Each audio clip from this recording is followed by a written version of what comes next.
Hello, hello. Am I audible? Oh, wow, I am. Hold on.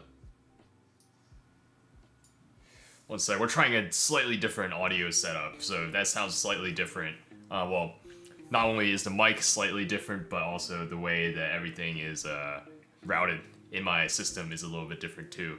So hopefully it'll be a little bit better. Shoutouts! Oh, I said that the first stream that I did this, I would give him thanks since he showed me how to do this. But shoutouts to Fonzie. If you're there, Fonzie, thanks for helping me set up through Restream and for Reaper or something like that. But yeah, we're trying that right now. It already feels a little bit nicer, but obviously I'm not on the other end of the stream, or I guess I could turn on my tablet and listen to the stream and see how I sound, and it'll sound really weird for you because you'll hear it double real quick, but let's see. See how I sound, and it'll sound really weird for you because you'll hear it. Ah, it sounds fine. Oh, dang. Maybe the music is like a little bit loud? Ah, it sounds fine. No, the music's actually pretty fine. Okay, dang, this is quality content, that's all I gotta say. Really thinking about the viewers here. But let's say hi to the people since we have very few people this week. I guess that makes sense, right? After I do something hype, there's always going to be fewer attendees the next stream, just cause, you know, I'm not in the business of hype matching all my all my content, all my streams, just cause that's an impossible thing to carry on perpetually. But let's see, something clever. Hello, Eddie Zhang. I have no idea. All I know is that this is a meme that I've seen several times, and then I looked up the show, and it was not something that I've seen before, and not something that I would probably watch. But I was like, it's a good meme, so I'm gonna put myself on that TV. Hello, Roger Ross. What's up, Pasta Nick? Villain FN, Elijah R. What's up? Yeah. Dang, you have to leave before we start. Keanu. What's up, my man? It's been I feel like, dude, every time I see you in my chat or in Discord or whatever, I'm like, when's the next Keanu Piano Melodies cover coming out? That's my big question for you. And Hayden, what's up? Ah, wow. It is a small crowd today. We got 9 people. I feel like people do tend to trickle in though. If the stream is like really chill, then people will just hang around, keep me in the background, I suppose, and we just stick. But Pure Water, what's up? Wow, the camera's angled slightly high. I will go adjust that shortly.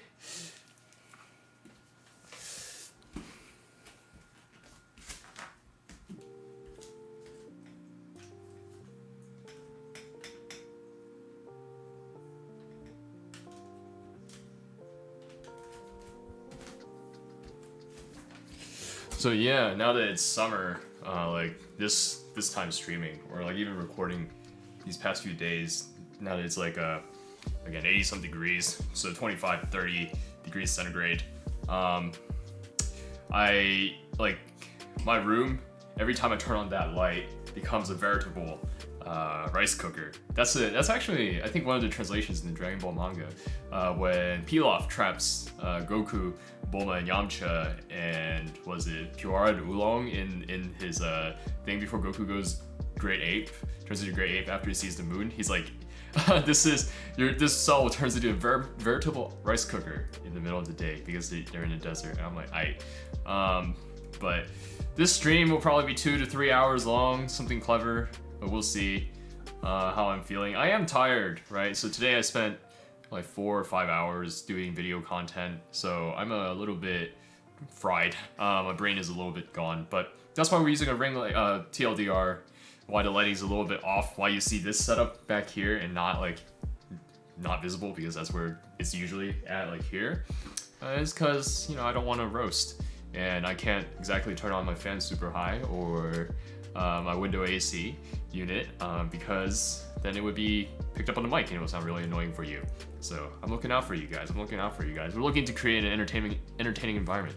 But one concession that I will give myself is that I have a Coke right here, and I will be sipping that out of this nice mug representing the Philadelphia Eagles, local American football team from the city that I'm at, the only sports team that I follow with any sort of regularity, and not that much even at that. I used to play fantasy football. For people in in the States, or I don't know if fantasy soccer is a thing internationally, or sorry, fantasy football as in like international, like soccer football. Sorry, I feel like I have to clarify a lot. We call it fantasy football, fantasy American football, right? You draft your own teams, yada yada. I used to care a lot more about the NFL and stuff like that, but now I don't, because I don't play anymore. Nice. Yes, but this is nice and cold. But wow, 11 people. Yeah, we really chilling today. Really chilling. But what are you guys up to? What are people up to? I feel like the coffee stream, it was like kind of like Q&A. So a lot of people showed up just to watch me do coffee things, I guess, and ask me piano questions. So I didn't really get a chance to be like, yo, what are people doing, right? What shows are you watching? What are you playing? What are you working on? Stuff like that. Talk to me, chat. Talk to me. We're trying to be friends here, build a relationship. I'm always talking to you guys. I need you guys to talk to me. What are people up to these days? Silence. No, I'm messing. But any new shows we're watching?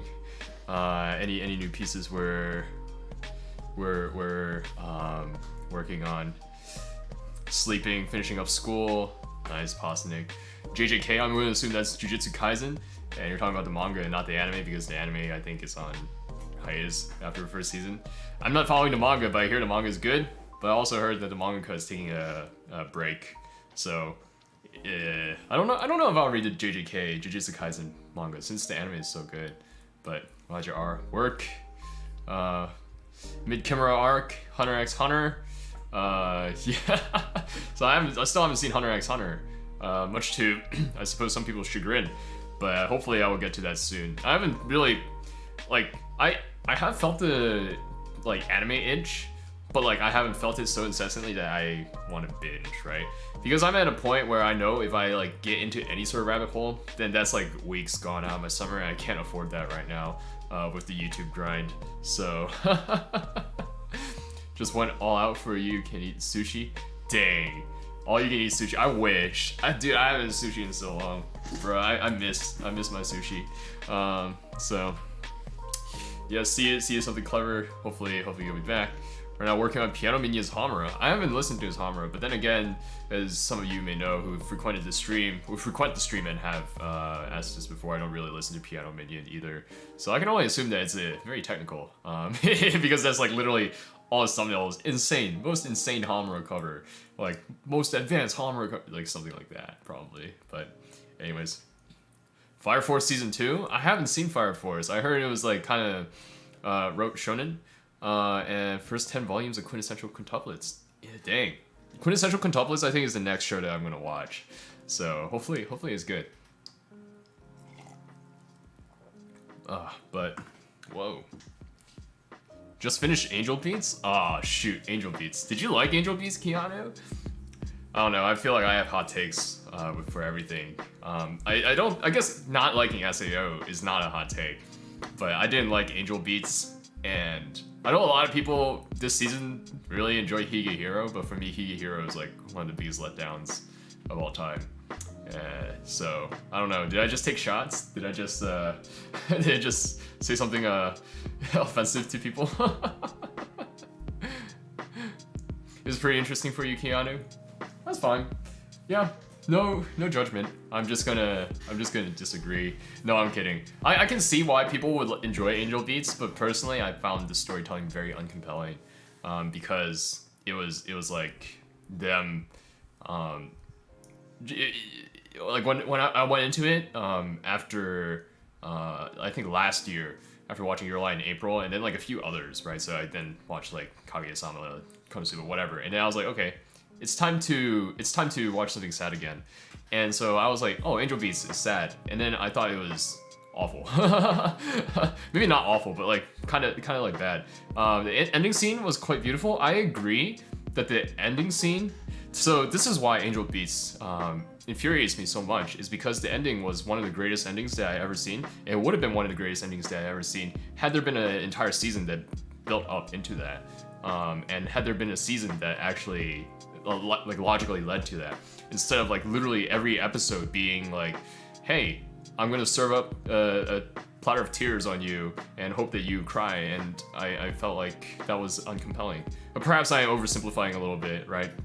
But that's what it felt like when I was watching it, and every time when I think back on it, I'm like, they either tried to do the like action stuff a little bit too much, and then they sacrificed like some of the emotionality, and that felt a little bit forced, or they did the emotional stuff, but then it got cut into by the action stuff, and it was like kind of forced too. And then you get to the ending scene, and I'm like, where was the season to back this up? So, anyways, I was that was my take. Yeah, but I will abstain from discussing further. I will on Discord if I hop into VC and enough people ask for it. I will gather my thoughts again, but not on stream because that's a whatchamacallit, that would involve too many spoilers, and I don't want to spoil anyone who hasn't seen it, because I do think there's legitimate chance for you to enjoy, and I don't mean to throw that much shade at Angel Beats since it's not as bad as SAO in my opinion. Story was iffy, but the ending was heart trigger. I think I think premises are important, right? If your premise is each episode is like one sort of like story unit, and then that's something that you can accept, right? And when the characters are developed in one episode and you get a whole like story arc in one episode, then that's something you can accept, right? If that's a premise. Angel Beats was not set up that way, I don't think. And so when that started happening several times, I was very, very confused, and I wondered why. Whereas I think perhaps not a best comparison, right? But like a similar comparison would be Violet Evergarden, where like almost each episode, at least at the start of the season, is very, very sad, right? Or not sad, but cathartic, I should say, is the better word. Catharsis, I think, is a better way to describe Angel Beats too. It's more cathartic than it is sad. Especially Anohana. Anohana is more cathartic than it is sad. But like, you know, the premise of Violet Evergarden enables it to be such, I think, right? The suspension of disbelief is stronger. Of course, I think most people would agree Violet Evergarden is a stronger show in general, and I don't want to just chalk it up to production or like anything, but like, or just like talking about premises, right? Because storytelling has a lot to do with it, and premises are only one part of it, but yeah. Anyways, that was a random tangent. Every time I see SAO or Angel Beats, I feel like I had to take some shots at it. I feel like only because they disappointed me so much. It was like the premises were great. Like not I shouldn't say premises, but like because I just spent a lot of time talking about how premises were flawed. But like the ideas, right? The concept ideas like felt like very good, and they were like you could see the dross or the gold through the dross. But there wasn't enough. There was still too much dross that detracted from the actual gold. So, anyways, gotta go eat. Yeah. Was it Fire Force? Kind of ends sometimes, but it's entertaining. And go for quintessential quintuplets. Go Harem. Miku for the win. Is Miku the Tsundere one? Is that the one that everyone sims for? Ichiban no Taka Romono. I don't know. I don't feel like I've heard. I feel like I've heard of that one, but I haven't you know, seen it or read enough about it to put it on my list. 13 viewers, nice. Take those shots at anime that let us down. Let's talk about No Game No Life Season 2. Oh my gosh.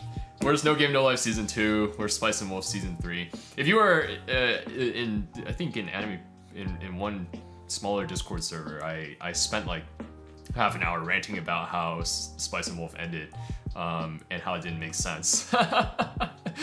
And how it's like, I think it's one thing for a show to, and perhaps I'm no anime expert, right? I'm just a fanatic, or slight fanatic, a weeaboo, if you will. But I think if you're gonna have a show that ends on such a strong cliffhanger, like if you're unsure if you're gonna do a season 2 or season 3, there are ways to end a show in a light cliffhanger that leaves room for a season 2 or season 3, right, or continuation. But if you literally don't know, then it's like, why would you? From what I've heard, right? I never read the light novels, but No Game No Life, why would you deviate like so much from the light novel and like leave a massive cliffhanger like that, where it's like, wow, season 2 is coming. It's like, but it's not, right? I don't know. SAO. Yeah, but the promise in the first episode what we got was completely different. Yeah. Oh, actually, that's what your guilty pleasure. All good. I feel like SAO, if you, for some people, it is a guilty pleasure, right? You can just watch and be like, dope, right? But like I feel like once I start thinking about SAO, well, one, I can't just watch SAO because that's the anime that kept me from watching more anime in middle school and throughout my high school years, right? So I don't like SAO. I have a vendetta against SAO. But like it could be a show where it's like if I didn't have that personal grudge against it, I could watch without my mind being too active. But what I finished recently was SAO Abridged. Now that was a really good one.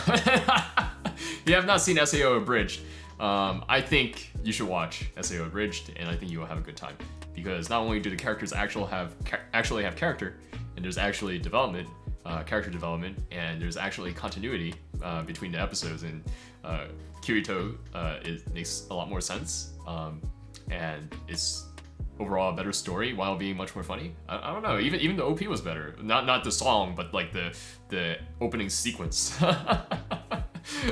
The final fight was better. Anyways. Yeah. Ichiban no Takadomono, his Angel Beats OST sung by Lisa. Oh, okay, interesting.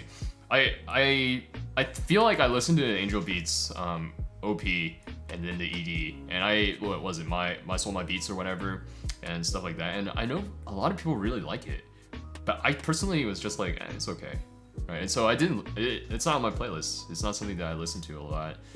So perhaps that's why I don't remember this one. But I should know it since it's Lisa. I listen to Lisa. I like Lisa. SAO. Never heard of it. SAO Abridged is if you've ever watched an Abridged series, this was the first one that I watched. But I've seen like some Dragon Ball Abridged and stuff like that. Not like watched it all, but like watched some scattered episodes. But like it's basically people just like redubbing the show and like redoing like the sound and stuff like that. So you're taking your original show and then like parodying it essentially. But this parody was quite good.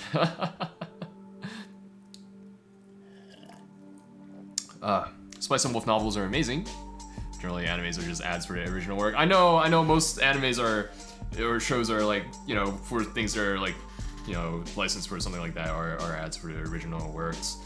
But I feel like you could be more tactful, right? I feel like I've seen shows where it's like they don't know if the next season's coming, and so they end it in a more tactful way, right? Like for example, Re:Zero season 1, right? It took 4 years for them to come up with season 2.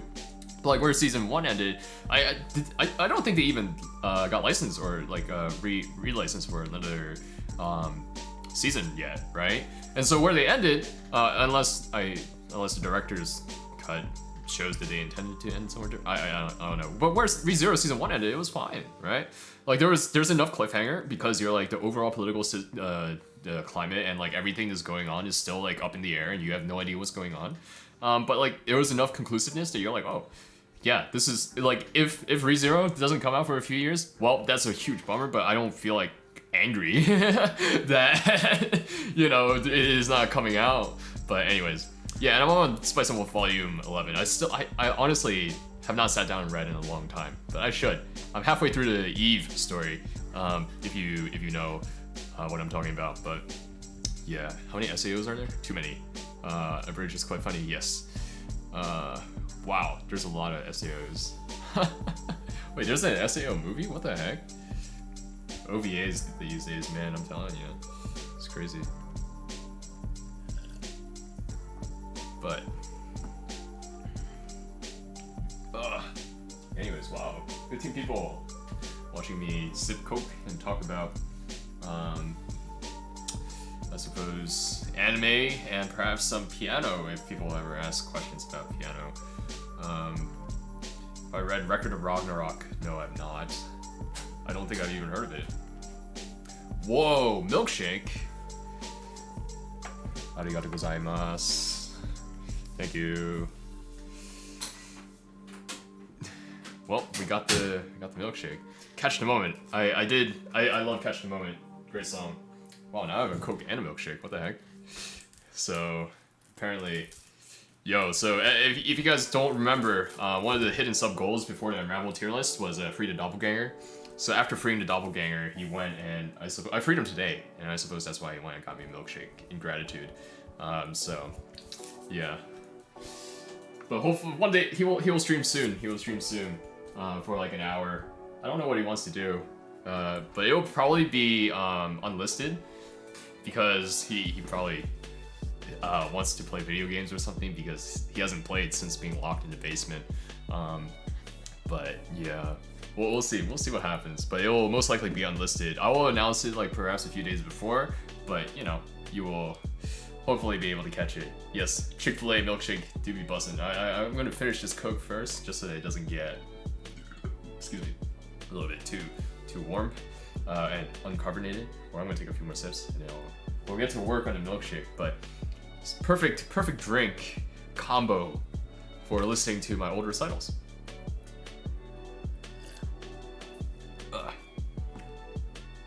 My favorite pianists for Liszt's works and why?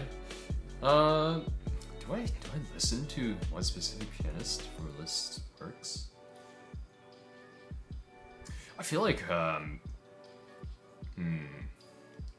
don't think I listen to exclusively one person for Liszt or have a favorite Liszt interpreter per se, but I feel like it's interesting listening to some of the slower stuff. So I've been getting into like his Liebestroms, right? Like the 3 of them. Like again, right? You'd be shocked at how little classical music I've listened to, simply because I didn't grow up listening to it, and as a result, I haven't. It's not an ingrained habit for me, and it becomes it's mentally taxing to listen to a lot of, not mentally taxing, but it's like I don't want to be mentally engaged when I listen to music these days, right? Classical music in particular, piano classical music, and so I take less time to listen than I should because I'm working on other things and I don't like being distracted. But I think listening to Kissin play Liszt is always a joy. I also listening like if Rubinstein has a record on some Liszt stuff, I also like listening to Rubinstein and Tiffany Poon. Of course, I think Tiffany Poon has a certain degree of like technicality that just allows her to like play with Liszt a lot more interestingly than like some people. And I don't know, it's interesting. I don't know.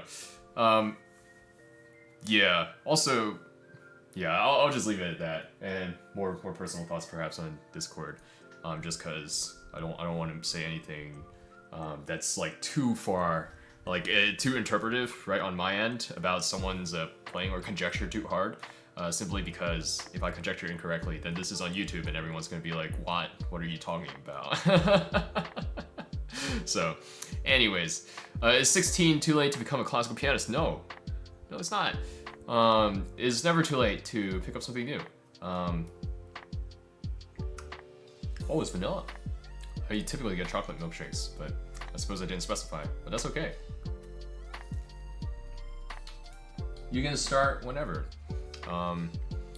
It's a matter of dedication, right, and expectations, but also goal setting, as I say for like all these things. But yeah, you should, if you want to start piano, you should start piano.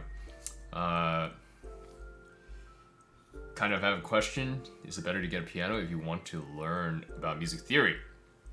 So if you want to, even if you don't want to play piano, I would recommend getting a keyboard. Perhaps even just like a 25 key keyboard. Do I have one? I have one like somewhere. Or like a 44 key keyboard, just so that you can be like, oh, like when you're thinking about like cadences, perhaps, right? Okay, you can play, or sorry, inversions, right, for a chord. Like this is like you can play a first inversion, like C major. Is my audio coming through? Yes, it looks like it is. Or you can, when you get to stuff like cadential 6/4s and stuff like that, like, right? You can actually go and play it for yourself and understand what you're hearing based off of what you're playing. So I would highly recommend doing something like that and getting a keyboard, even if you don't intend to play piano. What kind of music do I usually listen to? I usually listen to J-pop. J-rock, so anime OPs and EDs and stuff like that. I just have one big playlist. I just throw it on. It's like, so this is, I feel like how I've always recreationally listened to music. In high school I was a metalhead, right? I was edgy and I was a metalhead. And so I would, but with metal, right, you especially some genres of metal. So like I listen to nu metal and metalcore. Some hard rocks are not technically like metal. and some. Well, I listen to some thrash metal and some speed metal too. Like what the heck? But anyways, when am I sharing my playlist? I don't know. I think you'd be disappointed at how little anime I've seen, because I'll go through every once in a while and I'll just like add songs, right? And it's like 10 hours long right now, but who knows? But yeah, so what I would always do is like, what's interesting with metal, right? Because the vocals are so abrasive and harsh, is that unless you're really focusing on what they're saying, most of the time, like if you're just like absentmindedly doing stuff, you can't tell what they're saying, right? Unless it's like a very smooth melodic section, then you can tell. So for me, background music, putting on metal, it would always be like, if I want to pay attention, then I can. If I don't want to pay attention, then I can as well, right? And J-pop kind of feels that for me. There's enough like interesting stuff to keep me engaged while I'm doing work, and I feel like moderately entertained, right? But it's not like so engaging that I'm like hearing the lyrics and I'm like thinking about the lyrics, or like hearing like a piano, for example, and thinking about what the artist is doing and stuff like that, where that would be completely distracting for me if I were to do any sort of real work. So yeah. What is the best way to go about learning sheet music? Getting a teacher? I don't quite understand the question. Are you saying like, if I have a score in front of me, what's the best way to learn that score, or is it like, what's the best way to learn how to read sheets? And I'll wait until I get clarification on that question. Have I heard of the channel First Take? I have heard of the channel First Take, and I listen. I hate to admit this, but I basically treat First Take as like one of the as like a whatchamacallit, like a cover channel that I don't am not super invested in the artist, right? So I'll just listen to the ones that I know, right? And then I'll listen to a few others, and then I'll be like, yeah, that's good enough, right? Like artists that I know, right? Or songs that I know. So or like some of their really popular ones. So that's how I started listening to a little bit to Dish, right? With their Neko cover on First Take, or their Neko rendition on First Take, and Shape of Love were very, very good, and that's why I listen to some Dish now, right? But I don't listen to everything that the First Take puts out. Yes. Also, you can't really understand the lyrics in J-pop. 2 teachers. Oh, nice. 2 teachers. Yeah, J-pop is musically engaging wise for some reason. That's fair. Depends who you are. I think it is engaging for me too, but it's interesting because like I honestly don't know how to quantify this, right? I'm a guy who likes to quantify a lot of things that aren't quantifiable. But like for this one, I honestly don't know why with classical music it steals my attention a lot more than something like J-pop. When for a lot of the songs I do want to arrange at some point in my life, and so I am thinking about how I would do the arrangement sometimes, but it doesn't like enthrall me the same way while I'm doing something else as classical. Even classical violin sometimes gets me, or like cello sonatas and suites and stuff like that, because I played the string instrument before. That's something that I think about. Like it's like, wow, that wrist vibrato was really smooth there, or like, wow, Hilary Hahn's clay motion right here as she like goes from down bow to up bow was really, really smooth there. Like what the? It is like, go back and look at it and it's but you know.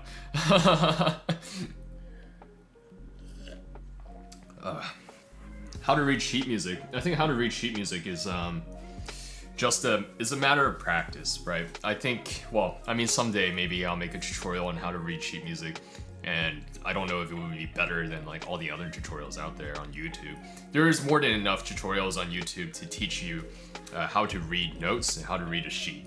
And anyone else making a video at this point is just, I wouldn't say adding to the noise, right? But putting their own take on how they teach onto it, which may be, of course, more helpful to some people than others, right?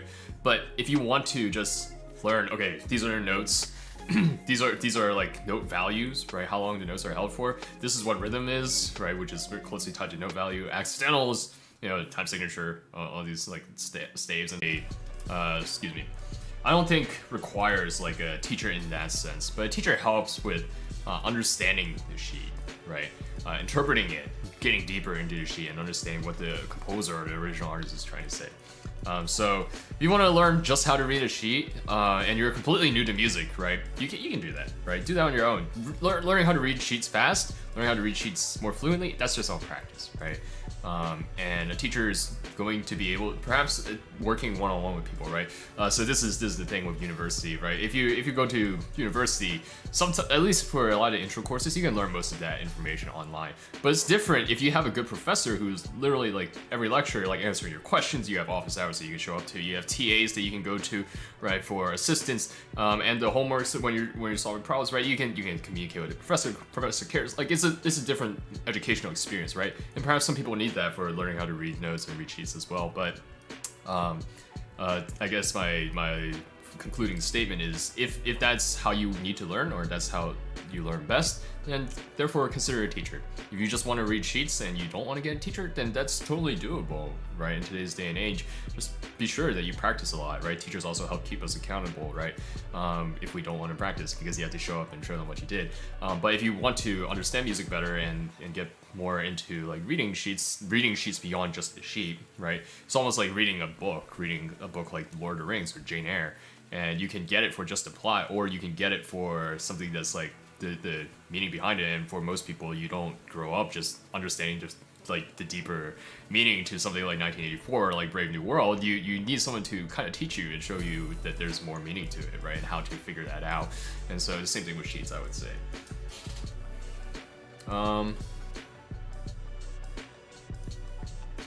Unravel in the first take was kind of let down. I feel, well, it was very acoustic, right? And like TK sang it like very, very softly, I remember. Whereas in the original, it's like a lot more aggressive, so perhaps that's why.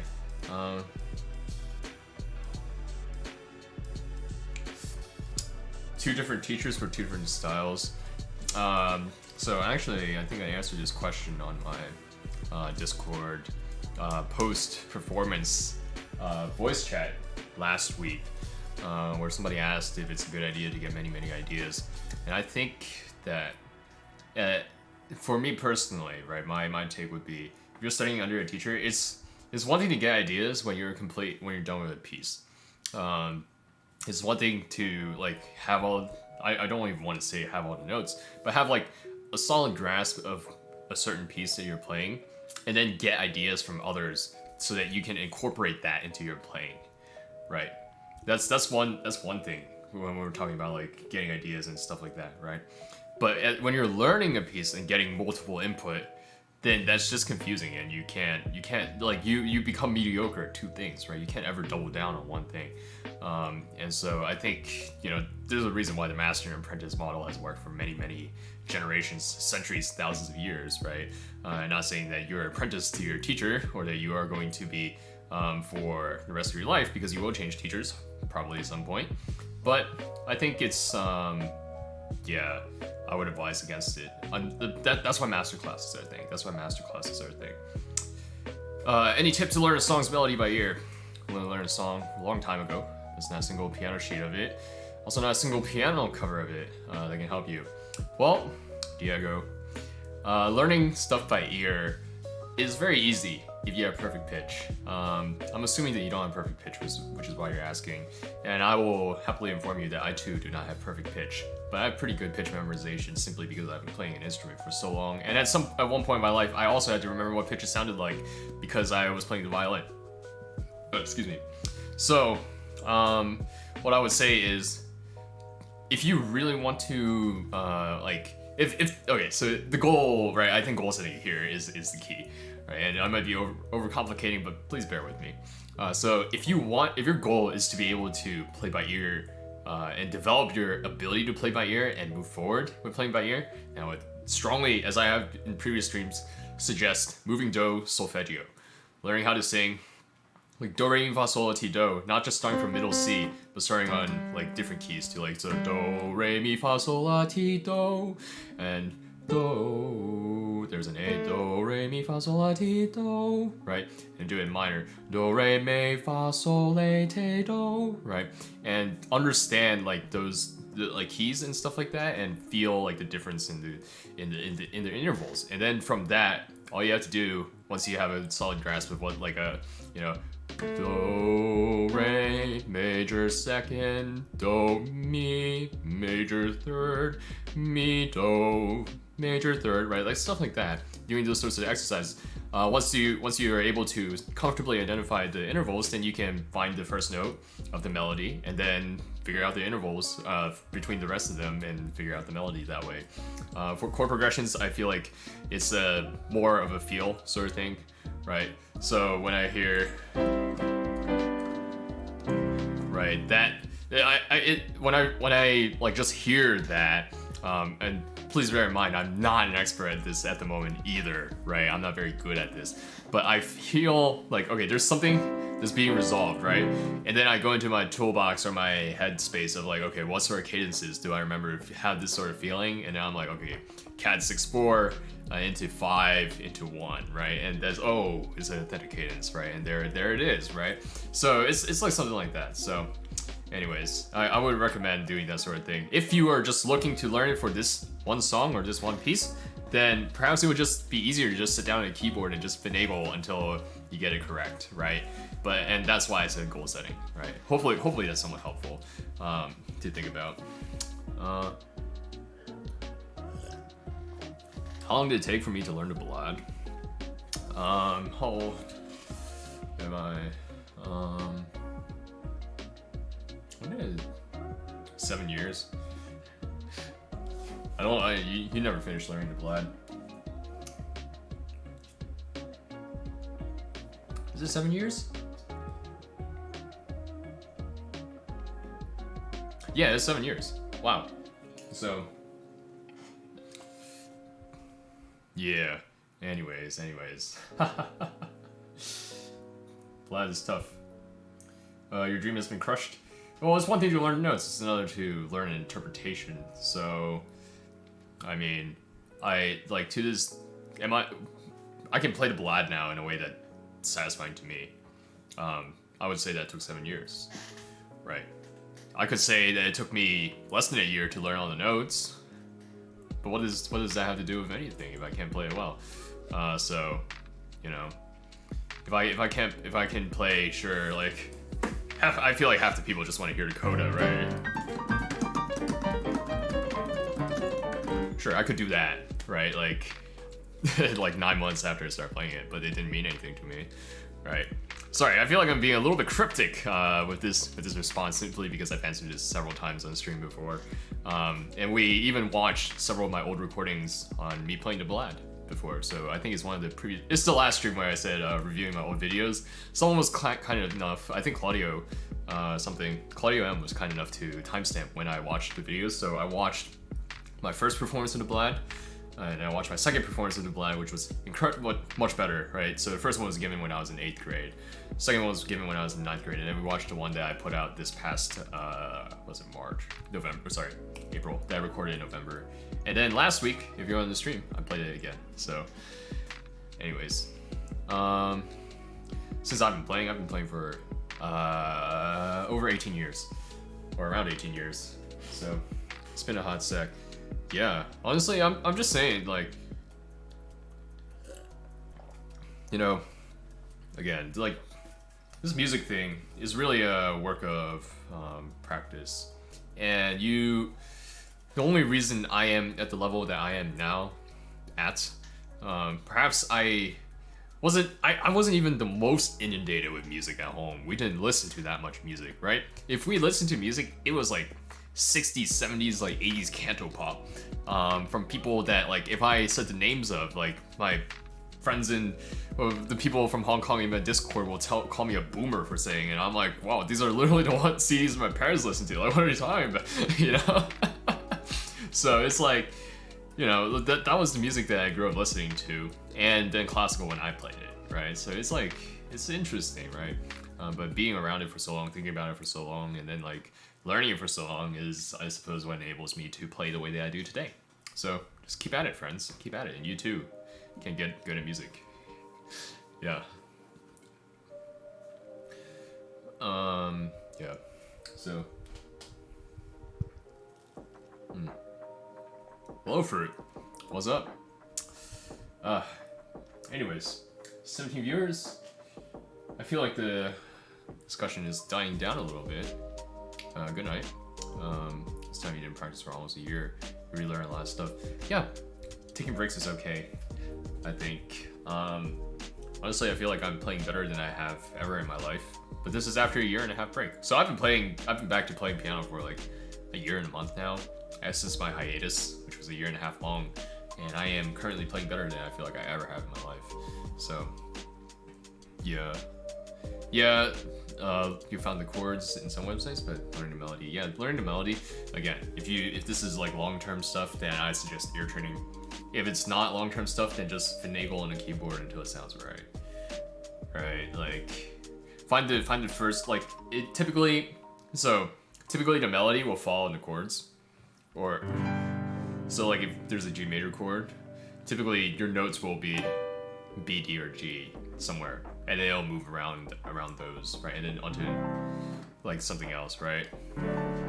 If it moves to a D, right, then it'll be on a A. There will be A's, F sharps, and D's, right? So you can just basically hunt around for that. Yeah. Anyways, hello, respect the Lord, and it's a rock song, so the difficulty's not that high. Fair. Yeah.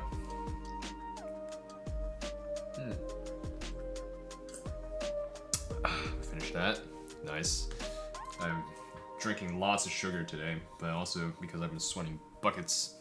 Is there a brand of keyboard that I would suggest? If a mod wants to type exclamation point piano or something, then then I suppose there's your answer. Or if you look into the description, I think if you go onto any of my kits on kit.co, you will see that both my pianos, so this one and my Grand that I record on, are both Yamahas. Alright, or is it like exclamation keyboard? I forget what the command is. Sorry if I said something wrong. Yeah, my bad mods. I lied to you. And also the first piano that started on a vertical, which we recently sold, was a Yamaha as well. There we go. Yeah. Anyways, sometimes I force myself to practice, decide to take a short break. Yeah, sometimes breaks are very good. Do I have a command for my favorite piece? I forget. My favorite piece is Chopin's Ballade in G minor. But anyways, suppose we can get on to the actual program for today, if you guys would like to. What I was planning on doing was watching my second recital that I gave in 11th grade. Recording is quite poor, the quality's not great, since it was recorded from, so for context, this was played in a church, in the middle of nowhere, literally. So it wasn't that there wasn't an audience, because actually that church or that congregation had a culture about it, because the music director was a former Juilliard student or Juilliard grad, right? And so the music director would get lots of up-and-coming pianists to give them opportunity, just like, you know, perform a recital, perform a program at this like low stress venue. But there were lots of like there were people who like consistently would come out to see these performances because it's something that's established, right?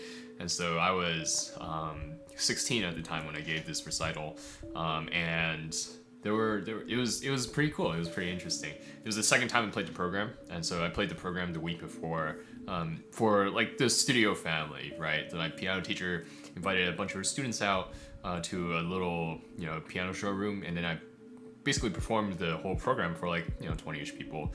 But then this one, the next one, I think was one better, but two a little bit more interesting, because it was two people that I completely did not know, right?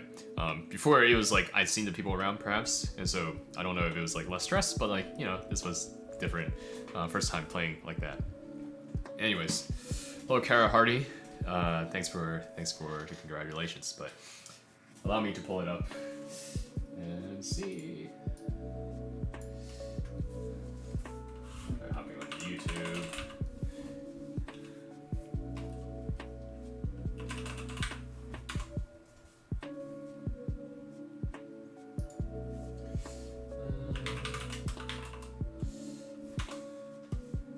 See if I can find the playlist, or if there is a playlist. Oh, there is a playlist. All right. Let me pull up OBS just so that I can see people. Still 18 viewers. Wow, small viewing fan today. I will select the monitor that I am watching on. There it is. Oh yeah, baby. Let's see. I was 16. Looks like I was correct about that. Caleb Watt is an enthusiastic young pianist who started to play piano at the age of 5. That's inaccurate. I'm pretty sure I told my teacher I started when I was 3. Because I did start when I was 3. I started with her when I was 5 though, so I guess that's where that comes from. 2006, he was accepted to study at the Leopold Mozart Academy, Philadelphia, under the guidance of Ursula Ingolson Fastbind. Mrs. Ingolson, his incredible pianist. And if you're European, you might have heard of the Ingolson-Stupel duo, so Judith Ingolson is the violinist and Vladimir Stupel is the pianist, and they do a lot of interesting covers, or not covers, but pieces, and they do some lesser known pieces too. And it's always fun to listen to them. But Judith is my piano teacher's eldest daughter, I want to say, and she graduated from Juilliard. So, Caleb challenges himself regularly to participate in competitions, winning silver in classical virtuosos tomorrow, as well as bronze medal for chamber music gold at the Regional Festival of Life in Boston. That was an interesting one. That wasn't that big. Why did I win bronze? Anyways, 2015, played his first solo recital. That is true. We will not listen to that one because it was really, really bad. So it was impressive because I played a solo recital, right? Like a 50-minute long program, but it was like this Bach English suite right here. So this Bach English suite was like hands down the one piece that I performed the most, I think, throughout high school career. Simply, again, because as a high school student with not being as mature as I am now, you want to start all your recitals with something comfortable. Doing a program like this was very uncomfortable, and so the English suite was my comfort piece to get into the rest of the program. So anyways, 3 consecutive years, he won participation in the prestigious Dr. Andrew Kisley Memorial Concerts at Rock Hall in Philadelphia. Passing a very competitive audition, he was chosen with a select few to perform at Carnegie Hall April 9th, 2016, celebration of the Philadelphia Music Teachers Association's 150th anniversary. Oh yeah, I remember that. So that performance was my best performance ever. And so, unfortunately, there was no recording of that because Carnegie Hall, or Whale Hall, or Carnegie Hall does not allow you to take recordings. And so, but I do play the piece that I played then because it was the 4th movement of this sonata right here.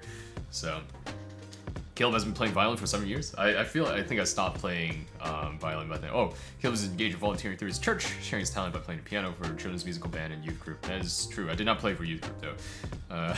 So he pastimes table tennis, which he plays competitively since 2014. I have since then stopped playing table tennis, but it would be fun to watch table tennis videos on this channel, although I don't think people would enjoy that, since that's not what you're here for. Let's see. Let me look at my stream analytics. People are still hanging around. Cool. And enjoys his academic work. Besides winning honors, he received the President's Education Award and recognition of outstanding academic excellence. So I feel like this is like somewhat padded resume that someone wrote for me. I don't know who wrote it, but like it is not like I wouldn't say that it's false, any of it, but like some of these are like smaller than they are, but like some of it's like kind of interesting too. But who cares, right? I played piano. Basically, that's the gist. I played piano and I competed. All right, let's get to it. Let's see, how long is this program? This was like 2040. Oh, it was over an hour long. I think I skipped the second movement in the Beethoven too, because like we started a little bit late.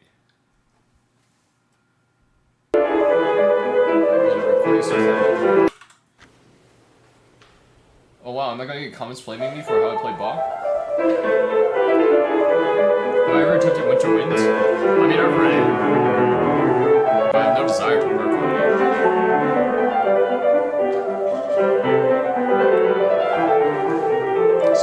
senior recital, I started playing the prelude for English Suite Number 2. Sorry about that.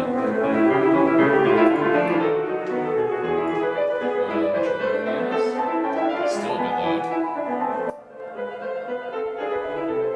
Is that better? I hope. Check. Test 1 2. Test 1 2. It still looks a little bit loud. Sorry, friends. Okay, is that better?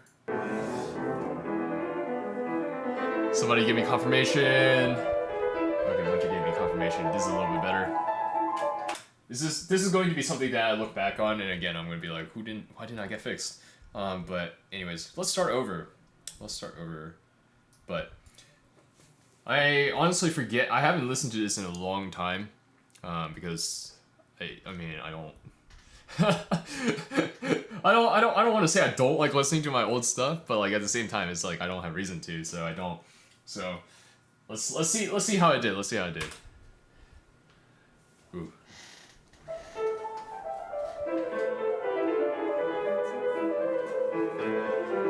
I don't even remember what I was thinking. So this is an old like restored Bosendorfer. And yeah. But it was 9 foot. It was a 9-footer, so it was quite interesting. I got I think about an hour to warm up on it before, so you can see that the jacket is slightly too big on me. I still wear the same jacket. It's still slightly too big on me.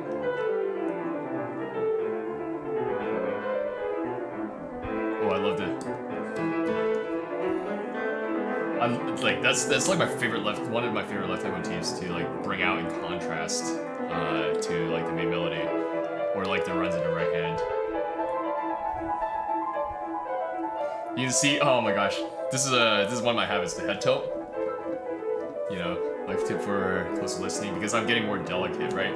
It's actually with this piece, if you listen coming up.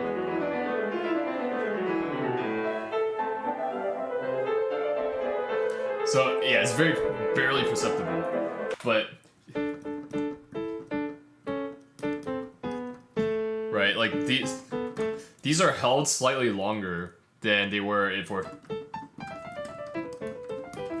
And so it is with Bach like this that I first learned the thing, which I've been saying a lot, right? Short notes feel quieter and longer notes feel louder, right? So even though this is the same dynamic as, because I hold this a little bit longer, it feels a little bit louder and it has a little bit more oomph to it. It's a little bit hard to hear because, you know, this is a camcorder recording, but I promise I won't keep pausing. I just wanted to make that point.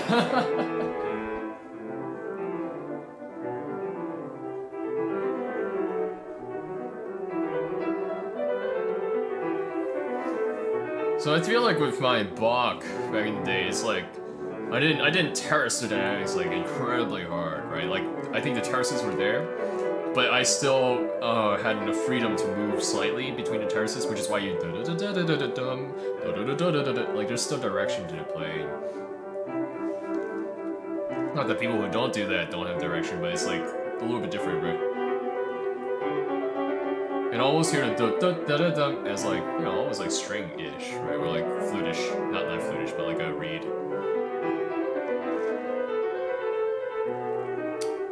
This milkshake was very nice. So there, right? You did a crescendo. I feel like some people would disagree with that crescendo, but that's okay. It's like follow the rules, whatever the rules are. Some orthodox sort of interpretation for most of the piece, and then like sometimes you can break the rules and be like, hey, I'm playing on a piano, not a harpsichord. I can do this. Like, I don't know. That's my approach to Bach. And I'm sure people are going to disagree, but that's the beauty of it, right? I think musicality can be expressed in a whole number of ways, and open-mindedness is important. And especially, I'd rather listen for good execution than. Oh, that was a very strong rebuttal. I like that. Like the way into the keys. Like that. Like the one time you put way into the keys is for like endings and stuff like that from Bach, right? To create that like draggy feeling. Hey, this is making me miss playing Bach. Like, I love terracing the dynamics there. And then, like, making it even shorter to help decrease the volume. Or perceived volume. I tried the Oreo milkshake. I think I did it like once or twice. But again, I didn't get to choose this milkshake this time. I just was informed that milkshake was being purchased for me, so.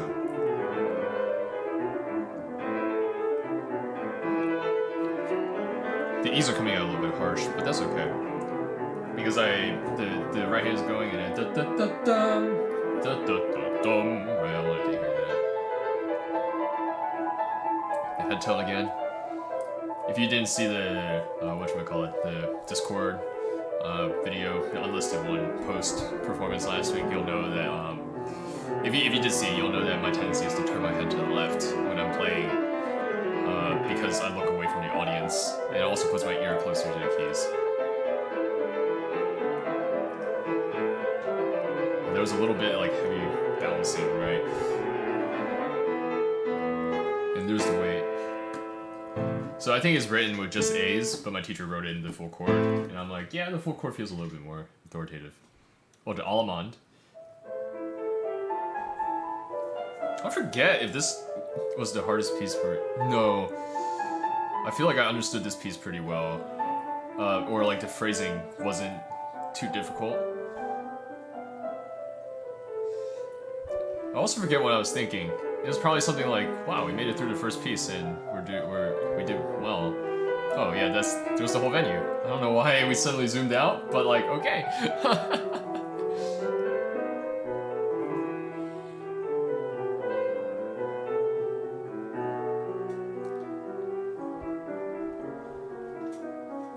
Getting more individuality and being able to control both at the same time. Exercises are important, but I would encourage you to give Bach a shot. I'm assuming that you're asking because you just want to play and like what to do. So I would recommend first and foremost try separate hands, right? So my first recommendation again, like goals, long term. If you want to be long term good at stuff like this, play Bach's inventions or some of them, right? 2-part inventions, and that'll help a lot with something like this. But if you just want to learn for a piece, then take it separate, right? And then like chunk by chunk, like learn one part at a time for each hand, and then put the 2 hands together, and then like try to play that together in that way. If you're comfortable with scales, you can start practicing a little bit with contrary motion as well. Something like that. Ooh, no rubato there. Hopefully that's helpful. Adonis Rose or Adonis Rose.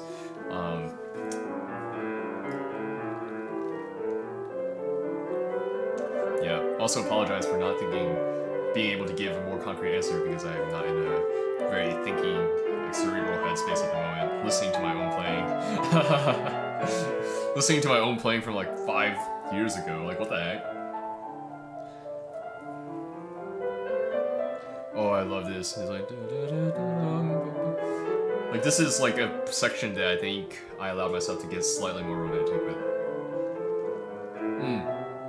If you want to get into playing seriously, and you're open to doing classical, then again, I would recommend doing Bach's inventions, playing like number 1, number 4, stuff like that, and just work through some of them, and practice voicing the melody. So the Bach's inventions always start off, or most of them, we'll start off with like a theme for like 1 or 2 measures.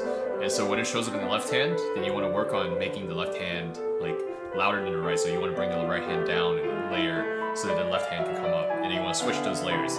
And working on getting those dynamic changes, and also because the textures and the runs are different in both hands as a result, it will help you a lot, I think. So combine 2 different sentences, all good, all good. Oh, there was a mistake, but that's okay. I only knew it was a mistake because I played it before. I mean, I've played it before, right? No. Oh, there's the rubato. Nice. That was pretty smooth, though. That was a nice recovery. Oh, that was interesting. I forgot that my teacher told me not to take my hands off the keys. Between the Allemande and the courant. Sorry. I'm like pronouncing all my R's with like a slight trill or like roll.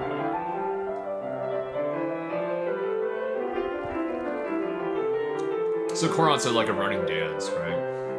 Which is why there's a lot more movement.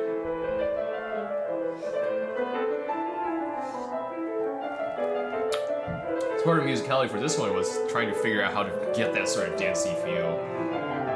And like the running sort of like fast moving dance. It's not like 1, 2, 3, 1, but it's like moving, you know? Well, big zoom on the hands, love to see it. Just want some general advice. Yeah, hopefully that was helpful. Just taking things separate and like, you know, if you want exercise, again, I would recommend like, doing Hanon, right, as I've recommended previously. And the scales and stuff like that will help with, you know, both dexterity and flexibility of both hands. But thinking for hands independently, I think applying it in pieces is the best way.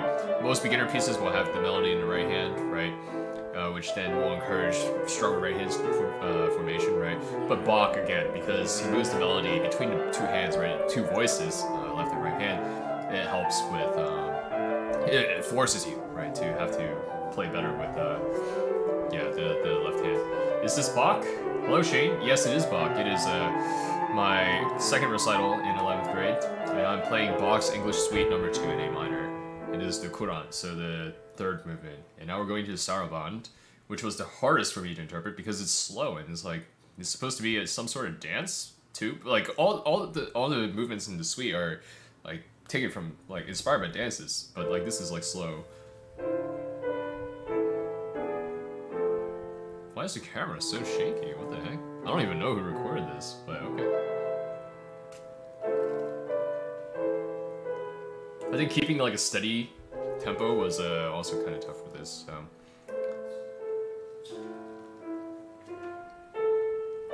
Not just a steady tempo, but the movement here, right? And so this is why there's like a little bit more dynamic sweep, even though you would be like, oh, Bach, right? What would you do that? Well, that's because I needed to join the notes together so that it formed a phrase. If you go at this tempo, it was just like blocks. I feel like it wouldn't have worked. You wouldn't have gotten the idea or the sentence. But there are people who play Bach that way, so no comment. Slight rubato, or ritardando at the end. I keep saying rubato, I mean to say ritardando. Ooh, yeah, so the edition that I have was Henley Verlag's Urtext edition, right? And so there's like I don't know why, I don't know who wrote the second one. I think it's perhaps better stated. Because I didn't look into it at the time, but they give one saraband, and then the second one is like, you know, more complex, more complicated. And because you know, for Bach, for Baroque music, one of the things is that you play it first time like one way, and then with the repeats, then you add all your ornaments, you add like new things, and that was the improvisational side of playing Baroque music back in the day. Back in the Baroque times, I suppose, or one of the improvisational sides. Again, not claiming to be a music historian, but that's something that I was taught, something that has been mentioned. And so, for me, on the repeats, playing that second version, and also adding some ornaments to that second version, served that function for me. So it wasn't like improvisational for me. It was like almost like somewhat planned spontaneity, but I still think I had enough flexibility as a performer here to choose which ornaments that I was going to do or that I was feeling based off of how I was executing and how, you know, I was feeling the piece. But anyways, yeah. So plays in 11th grade, graduating 12th in 5 days, 6 years. Play first 6 seconds of 6 helix. Nice. Better 6 seconds than none of it, right? So.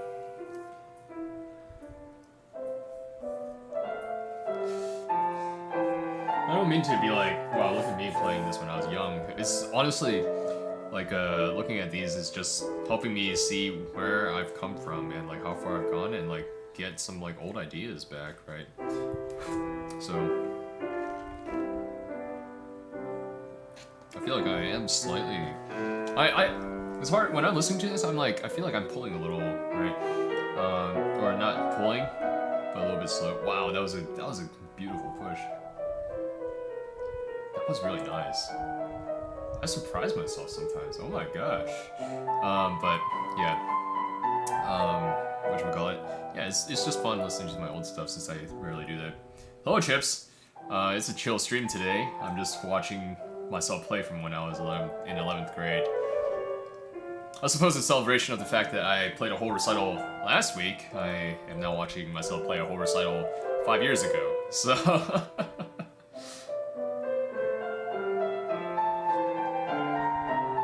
Ooh, the Sarabande memory was hard, right, because it's slow. But I think those, like, da-da-da-da, like the down, da-da, you can see it very slightly on my hand, right, but like the feeling, the tension in the build felt very satisfying. Oh, and now I'm searching for tempo for the next piece, because this is the first bourrée, and it needs to be very bouncy, very jaunty, right?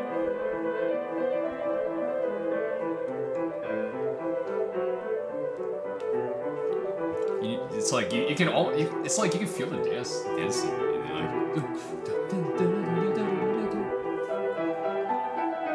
is really scary to play because you can't hide the mistakes with sustain. Yeah, that's why.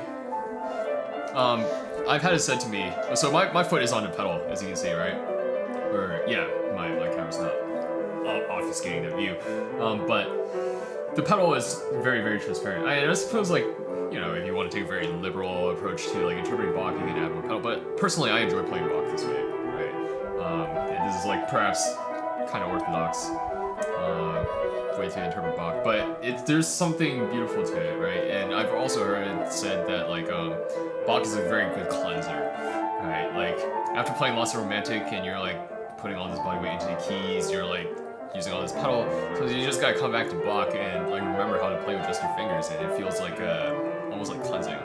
And these days when I come back to my Preludes and Fugues, I honestly do feel that way. When Bach's and the Mozarts. I'm pushing the tempo slightly, but that's okay. Oh, and I pushed that one right there. But you hear all the ornaments now, right?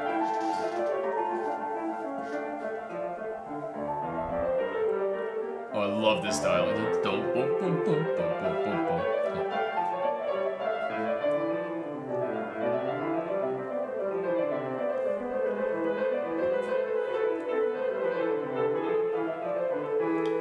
Honestly, that run was so scary.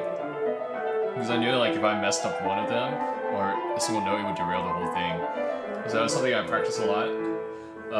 But also I remember the few times when I performed, it was like scary. This, the Bourrée 2.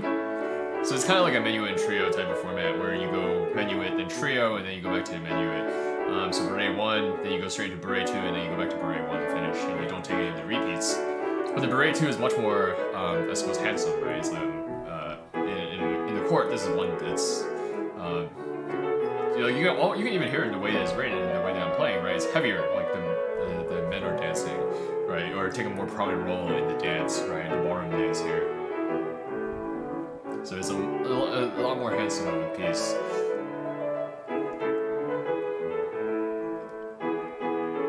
Did I miss a note? What the?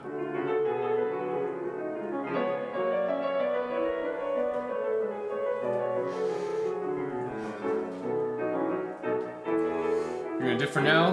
Thanks for stopping by. Adamus Rose? I have a stream schedule every week at 9:30.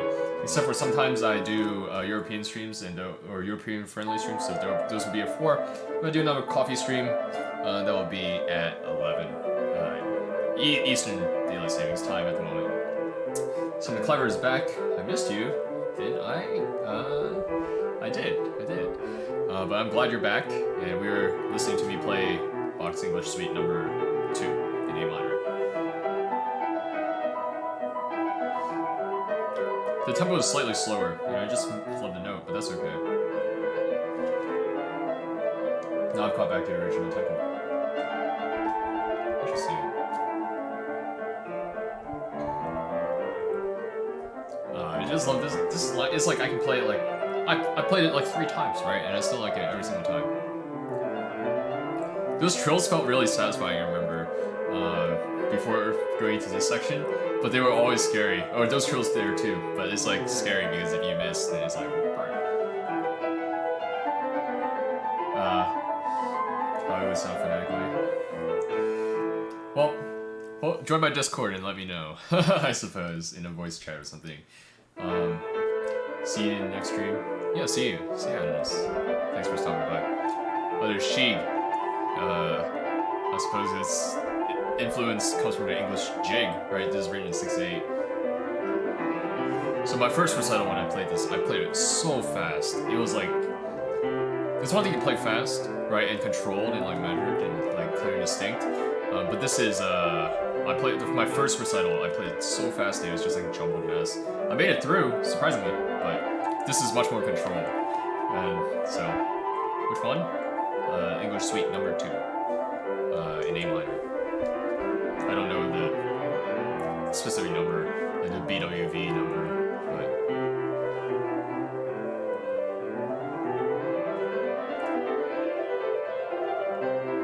Whoa, those trills are clean. What the dum ba da da da dum. My favorite.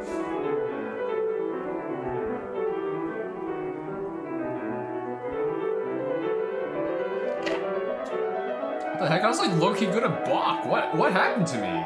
I feel like I can't play Bach like this anymore. Like, what the heck? I've been playing too much Chopin, that's why. Ugh.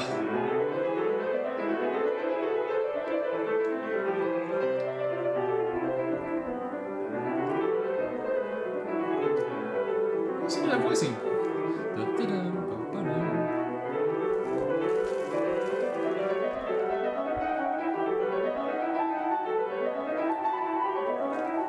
Yeah, that was a little bit messy, but that's okay.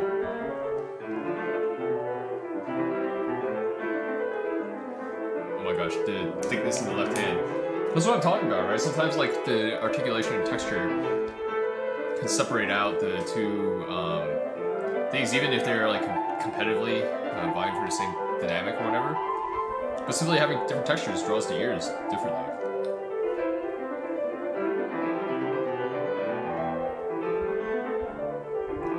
Those jumps though.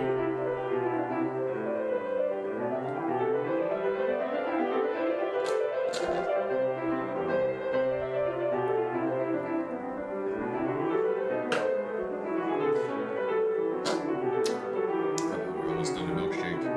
These gnats are flying around my room.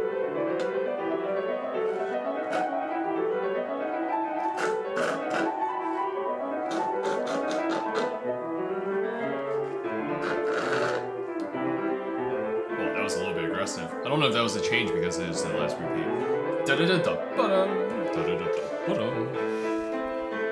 Ah, the retardando. Let's go. And that was the first piece. Wow, that was, dude. I mean, listening back to it, I feel like I like surprised myself at how well I played. But this is a very old, very comfortable piece. As I said, I've been playing this for like 3 years, 2 years. 2 years by the time two to 3 years by the time I performed it here, and it was like the comfort piece to start the recital with. So, yeah, good stuff, me. Good stuff. Next, the Beethoven Sonata. Oh my gosh. Walk off stage, walk back on. You know how it is. Oh. I think I make an announcement saying that I'm going to skip the second movement because the music director told me to skip the second movement. Because we were a little bit short on time again, we started a little bit later than expected, and so I skipped the second movement. I would actually kind of like to hear myself play the second movement since, the second movements are the hardest movements. But it is what it is.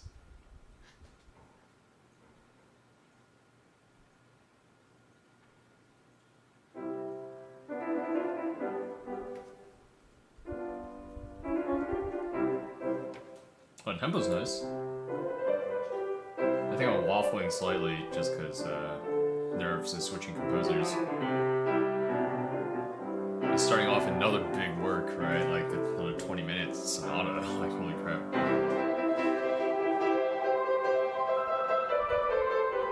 Dang, that's sparkly. There any more heaviness.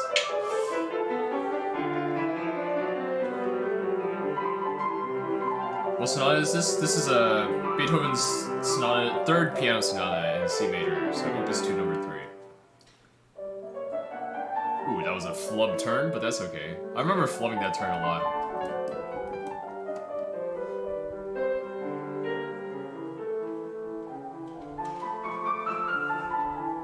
So you hear, okay, this is one of my favorite things that I learned for this sonata. You hear how like the notes like kind of pull, like from the left hand.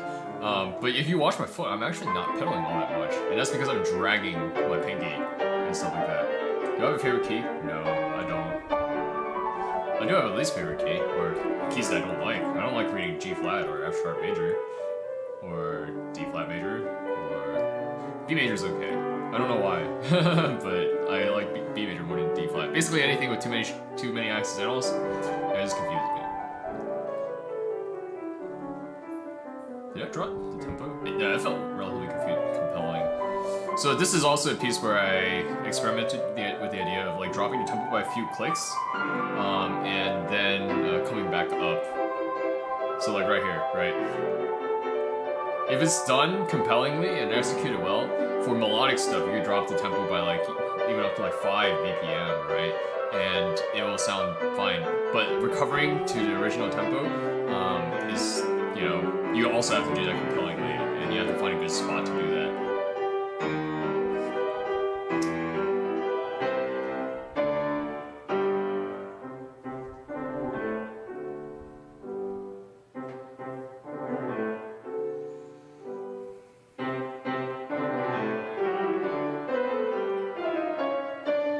Yo, those trills are fine. What the?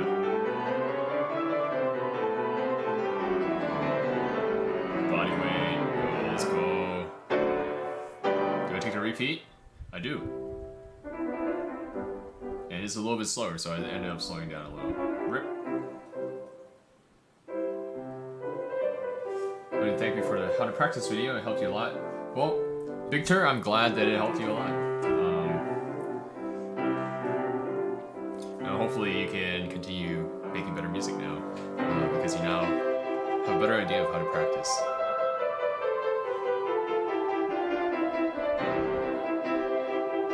I love that like chord and then like and just holding the pedal like for the upwards arpeggio.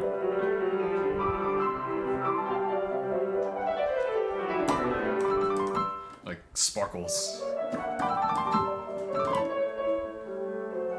We did that turn a little bit better, but you can hear the tempo dropped, but it doesn't sound like that bad. It didn't sound unintentional. Like all of a sudden I had no idea what I was doing, and then the tempo just like disappeared. Hold that pull.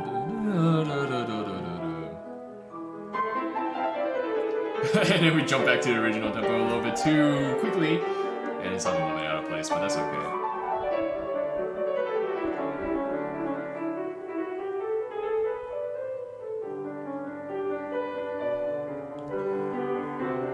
So for this section, I remember I always would have to mentally count, just because I would just go off the rails for no reason. I don't know why. I forget why. It's been 5 years.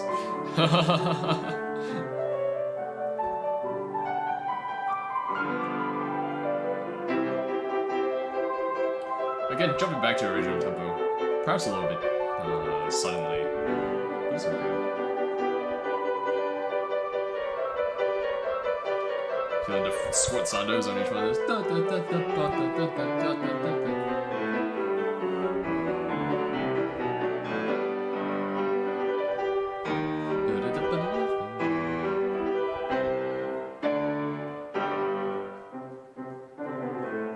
Ooh, flowing the trill there.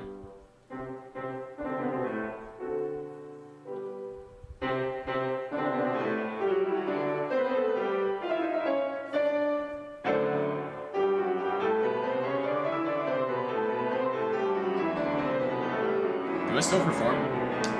Not like live venues. If you want to call YouTube playing, performing, then yeah. But nah. Not in this capacity.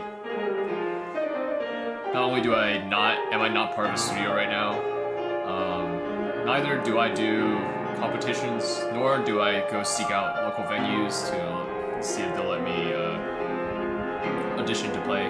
But I had a hard time interpreting this section too, simply because it's like just like these broken runs. Like, what do I do? Or like, what am I trying to say? And I just didn't know. I think even for this performance, I didn't really have a clear idea.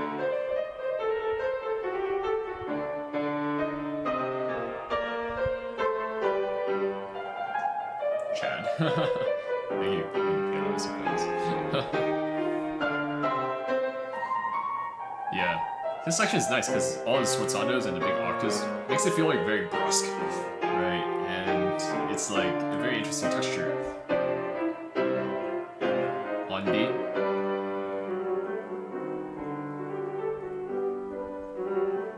Down.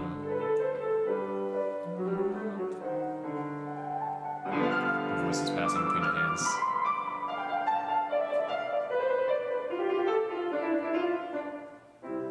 Ticking time. There we go. I forgot how much time I took with Beethoven here.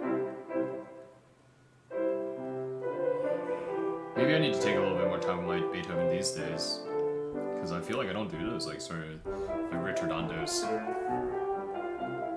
Oh, this section is so cute.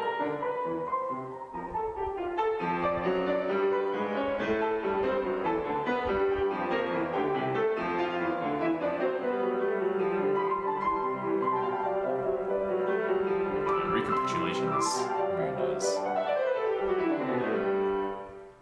Oh, the glasses push? What the heck? I was confident enough to push up my glasses? Mid-performance? I guess it must have been like sweating or something.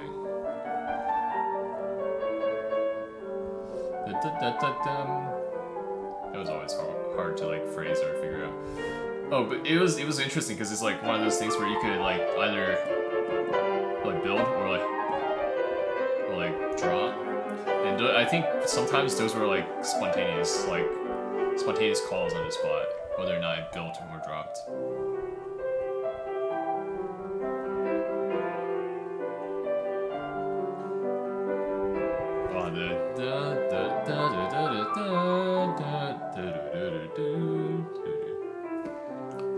one of my favorite things about this piece, or parts, I suppose.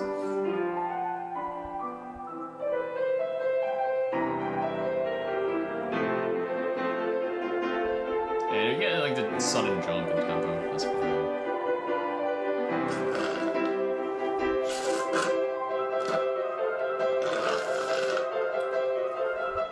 I should have eaten the cherry before I got to the bottom drink. It was okay.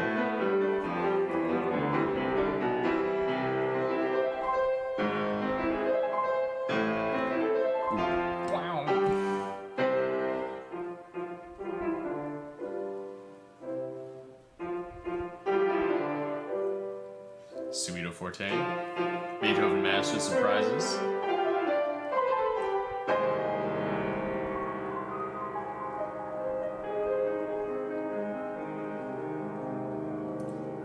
Love the trills. Yeah, I'm surprised it trills so well. Like I remember those trills would always be a little bit thick because it's like, you know, the left hand, even then. Right, the left hand was a little bit stiff or couldn't get the trills nice. So there's quite a bit of practice to get even. Ooh, glasses push again. Sakamoto. Cadenza.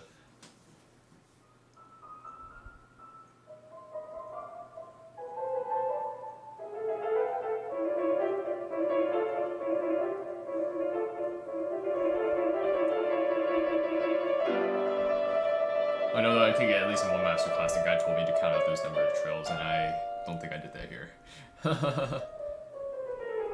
Does it start off as like as written out before it devolves into like the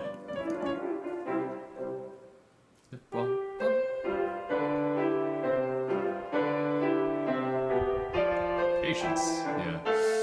Honestly, it's like, as I said before, right? Like in high school, I don't think you could say that me as as a person I was ever a great pianist. Right? I don't have the competitions, I don't have the medals, I don't have the wins, but I have 4 recitals as a high school student, and I depending on how much stock I put into a recital, honestly, like watching me play, at the age of 16, play this program, in this manner, even just like after the suite and now into this sonata, it's a little bit nuts to me, right? Like how I managed to pull it out. Oh, I skipped 2 movements? There's no way. I did. Yes, wait. I skipped 2 movements. What the heck? I guess we were really running behind on time. So I skipped the slow movement and I skipped the 3rd movement. Where's the thing?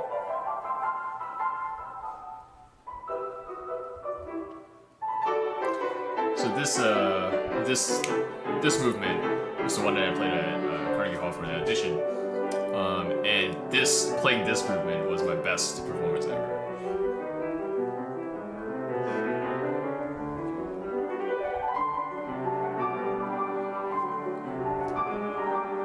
A slight flub. That did not happen at Carnegie Hall. So a 16-year-old watching this is very impressive. Thank you. I appreciate that, Hayden. Yeah, I was your age when I played this. Come on, what are you doing? No, I'm kidding. And then there's like that prodigy playing like, all the Chopin etudes at the age of like 10 or whatever, and I'm asking myself, what am I doing now? I'm kidding. I'm not. I'll see like this.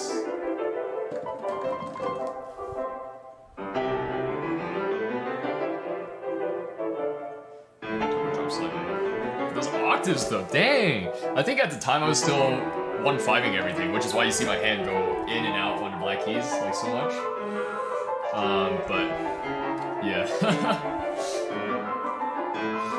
You're 22 and you're starting now? You shouldn't feel bad. You should look at this and be like, oh, this guy at this point in time, he'd been playing for 13 years, right? Like, you're 20 and you're in your first year. Of course, you're not gonna play like this, right?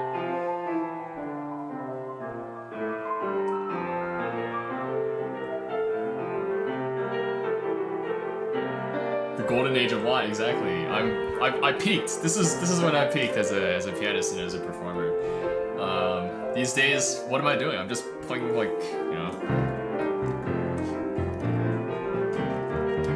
I've turned into a weeaboo. That's what happened. Yeah, so.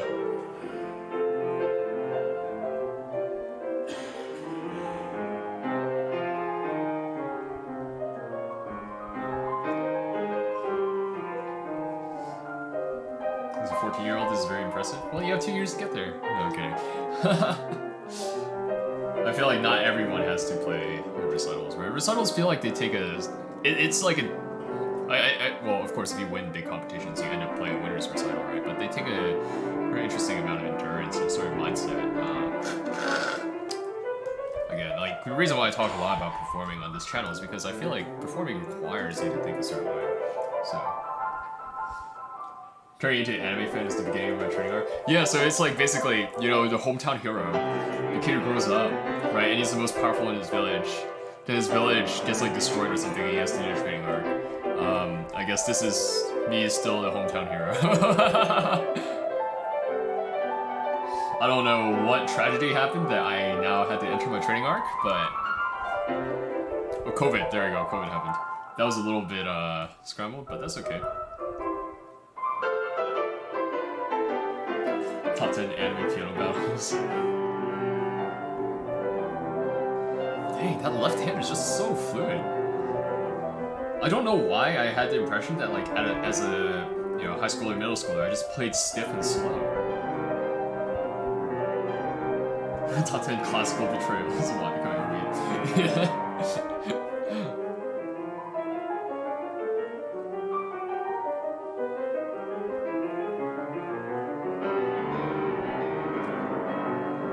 Subito fortissimo, like all that weight going into keys.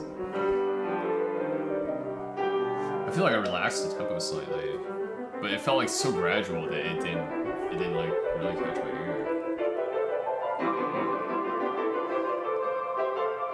this was really tough. Doing the same sort of upwards triad run for left hand. Why does it look like I'm 7 feet tall?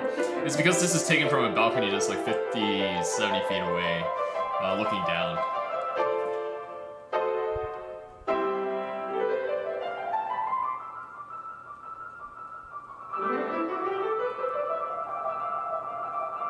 Plays so well. What the? See, like when I played it, right, and I listened back to it, I'm like, wow. I remember thinking like, oh, mistake. But now that I'm so many years removed from it, and I haven't played this sonata in so long, I'm like, whoa, what the? You step on stage, you feel 10 feet tall, or you feel really small. Ooh, question mark. Whoa! Those octave runs! Oh my gosh, I was such a beast! What happened? Maybe it was milkshake, not mistake? Dang. Yeah, watch your line in April, you just got speedo quotes. Dang. Wow, that was really impressive. Wow, I'm like in awe of myself. Like, what happened? Why did I get so bad? Yeah, I'm clapping for myself. Honestly, Shane, like... Go me. Go younger me. Dang. Well, there's 3 more pieces. But I will, after consuming so much sugar in liquid form, I will have to quick use the restroom before we continue with that. So I will be right back in a moment.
Alright, we're back.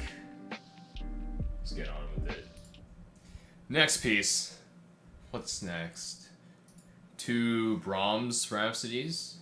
Oh yeah, baby. It's 2 Brahms Rhapsodies. This one will be fun. Is it both? Oh yeah, it is both.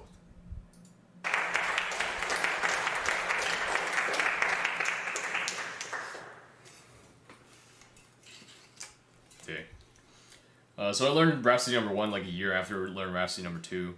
So I think I finished number 1 the summer before. So this was played in the fall of 11th grade.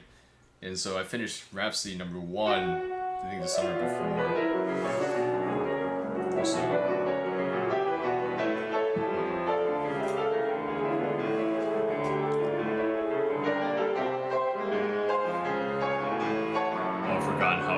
Rhapsody is.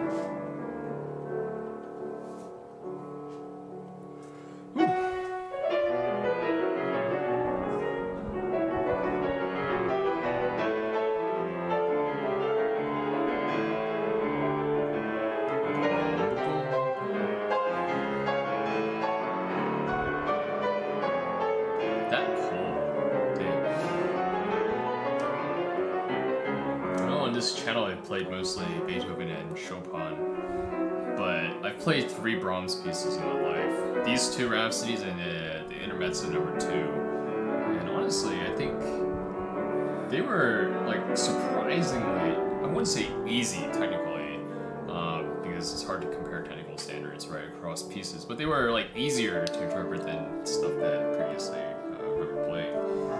So my teacher was always like, "You're a great Brahms player. You're a great Brahms player." And Brahms is a composer I played wanted some of the least of, but at least I played some, right? So maybe I should play more Brahms in the future. Well,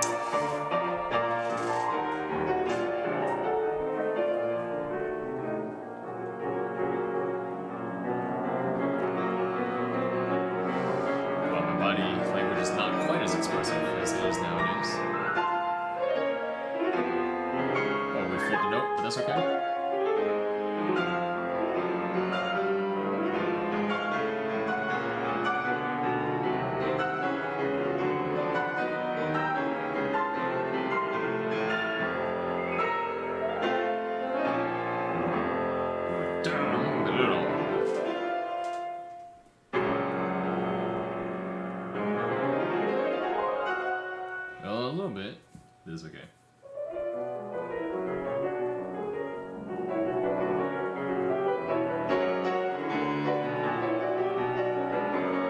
I think I really enjoyed this section, but it's hard to learn for some reason.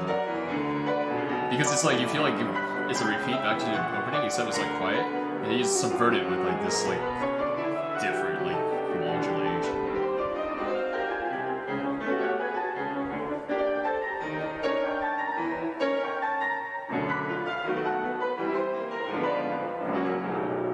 That rest felt a little bit like awkward going into this. It is a bit big on the hands, though, especially in the jumps. Look at that! I'm not even using left pedal. I like rarely use left pedal, like when I played like at this age. Literally all the color changes were from just and like this pianissimos were all just from playing. These days I'm a little bit more liberal with left pedal, but I feel like I use it still more so it's like texture than like anything. I don't like using it just to, unless I want a really, really soft pianissimo, but I don't ever use it, I don't ever want to use it as a crutch.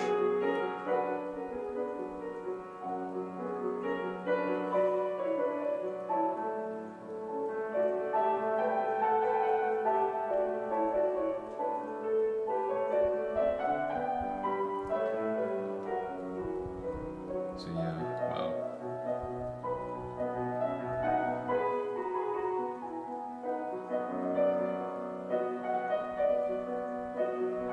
I'm missing the lower notes, but that's okay.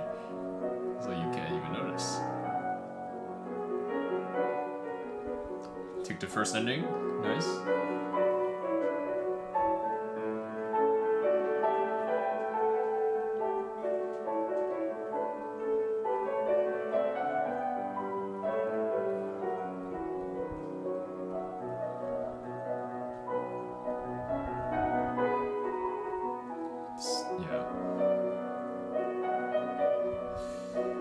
I think nowadays I would enjoy this section a lot more.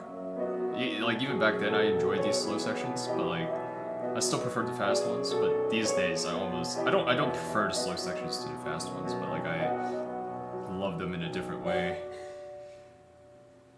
Wow, I was confident enough to like wipe some sweat off my lip or something. What?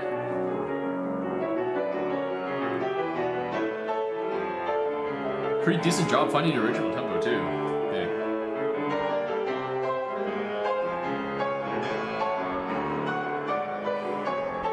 I'm like reassessing my statement that I'm playing better now than I ever was before, because I mean, look at this. I don't know if I'm playing better than this. I think I certainly have better ideas, and raw technicality I'm playing better, but like, could I do a program like this again? I don't know.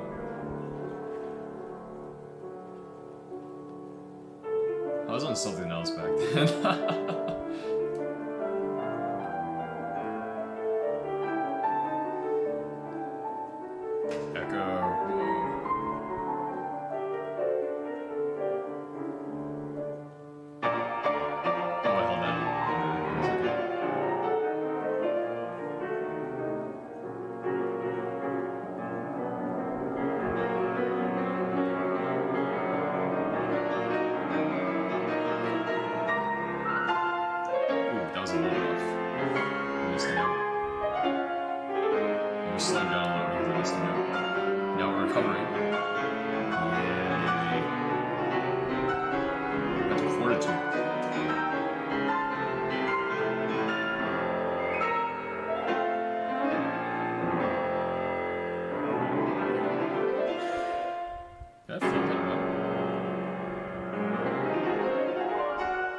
I've loved that run. Definitely. That's okay.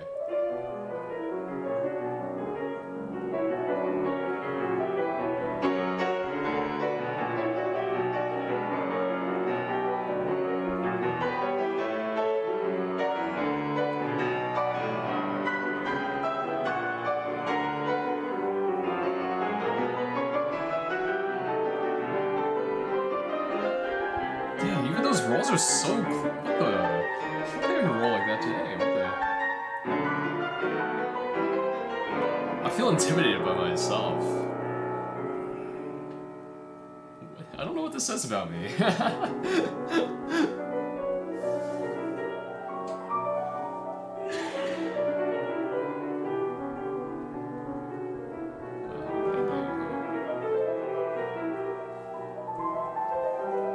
I didn't even left pedal for this one. Oh, there's a left pedal. I saved it for the ending. Ending of the ending.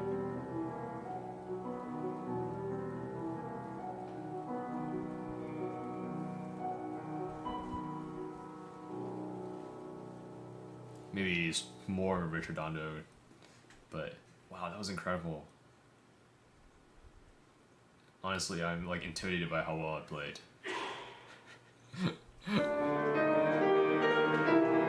Brahms Rhapsody number 2, G minor.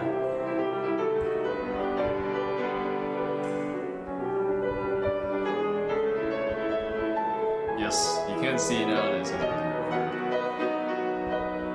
Is it? Or was it? It was. Yeah. Is this it wasn't over? Is my memory wrong? It wasn't over? Who knows?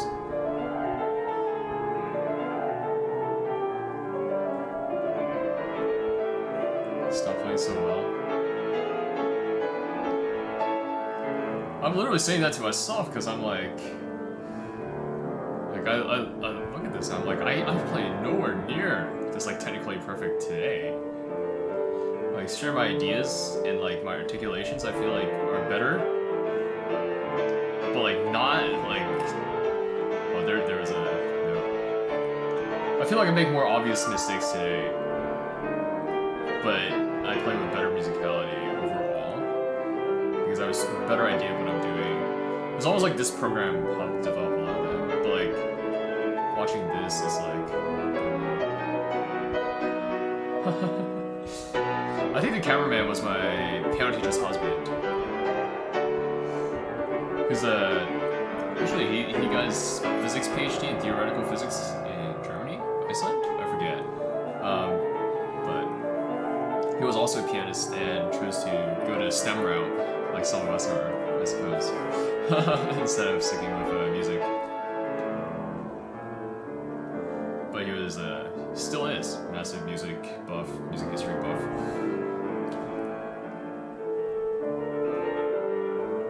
I love this. The second repeat, I took more time, and I used, did I use less pedal, or left pedal, or more? I forget, but it's still a change. Do I still have a teacher? No. Actually, I think the only performance that I gave recently that matches this level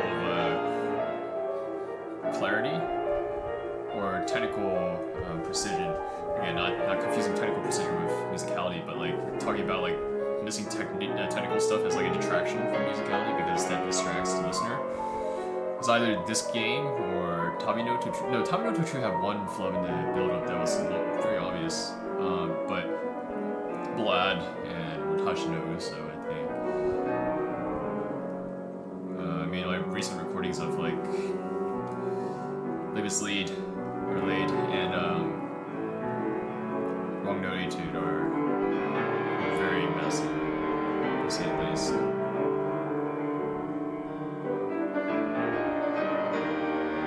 That was my favorite E flat in the whole piece. And I wish it was written in such a way that I could take more time there. Oh, this part. Like all of this is this up and down motion with the arms on the chords to build and then like come back down. You know, I think you can see me sit up and breathe in such a way that makes that conducive. Like, dum bum. Like you can see me singing a piece or something like that. pedal comes back down. Oh, dang. I haven't thought about this performance in so long. Phone speakers can handle this skill. My brain can't handle. My brain is trembling at how far I've fallen. That's what's really going on right now. I shouldn't have watched this. Like, watching my ballad performances was one thing, right? Because my ballad, I think, is the one thing that got a lot better. It matured, like, it aged like fine wine. This? Bruh, it's like all this intensity. It's like, oh, what the? Oh, it's like.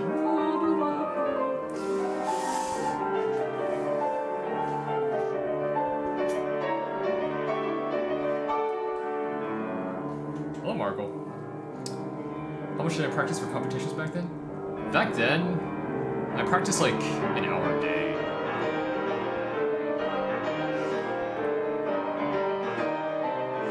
But this, I think, the summer before, I practiced about like an hour a day as well, to 2 hours a day. Oh, so we mess up the broken, like, back and forth there a little bit. But honestly, it's so not noticeable. And it was like so, like, da da da ba bum. Dang. Also, right, this Rhapsody, if you were on my stream that one time I talked about why the ballad is so special to me, this was the Brahms Rhapsody I mentioned that was like, the ballad taught me how to tell a story in my playing, but this Rhapsody was the one that told a personal story, which is why also it still carries that, like, so much weight, like, years later after having learned it. But dang, you're right, the left hand. But yeah, this one, the recital, so it started at the beginning of my school year. So it was at the beginning of my school year, within the first month. So I was still able to practice a decent amount, but if it was any later with exams coming up, or like tests and like finishing like chapters and stuff like that, then this would probably been a lot worse.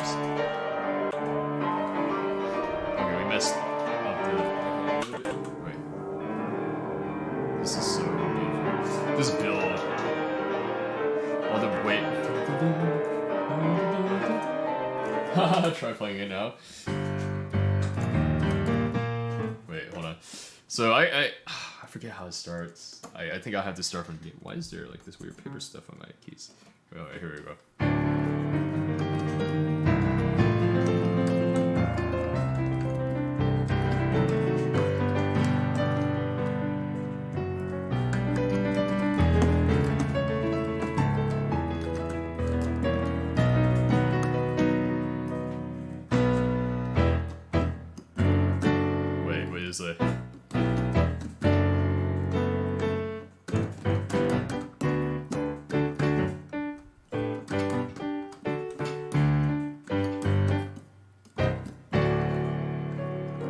Yeah, I've lost a muscle memory for it.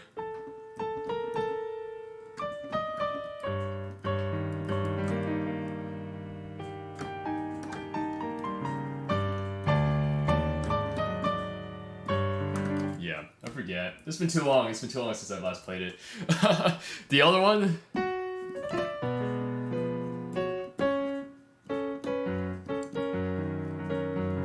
I forget.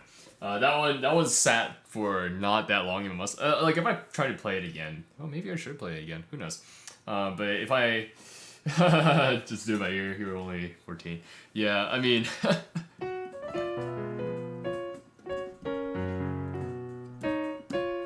This one was actually tough, right? Because the big jumps and the hand positionings were like, you know, whatever. But bless. I barely it. Nice. You just missed, like, literally all the good pieces in this performance that I gave. And now we're going on to the last one, which was literally the worst one that I played. Because it was a Prokofiev sonata. And I had so much trouble with this sonata because it was Prokofiev. And I think I finished it like a few weeks before this recital, so it was like yeah, and it's like really slow, right? If you listen to like a pro recording of this, you'd be like, oh, it's slow, but like this is honestly all I could manage. Okay, not the slowest, but like I feel like professional.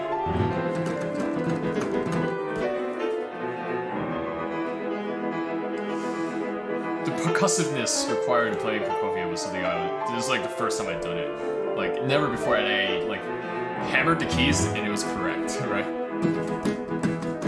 Kind of.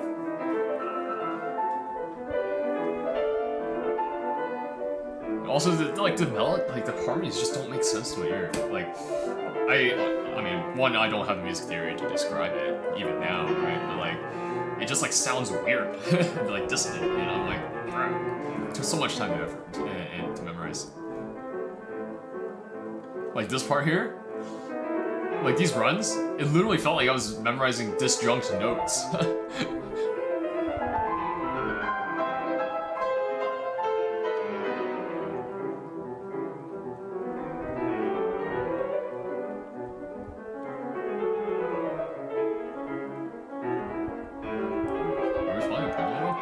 I can't even tell. It's not even a piece. Oh, but what was interesting about this sonata? I don't know if the other performing sonatas are like this because I don't listen to Prokofiev. But like each movement just goes straight into the next.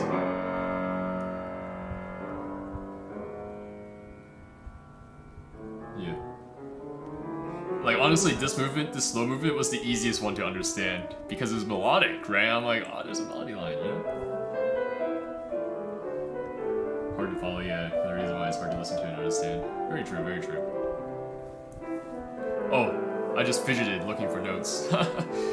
Yeah, you can tell also the memory for this one is the weakest as well. But it's a decent performance so far. No Prokofiev professional here, expert. But it sounds alright.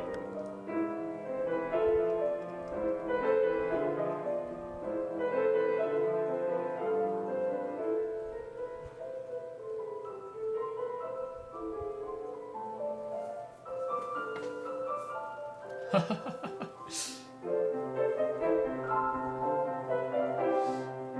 I remember correctly, the bigger blunders come a little bit later, so... This guy seems pretty decent piano. Honestly. I wish I were as good as him. That's all I have to say.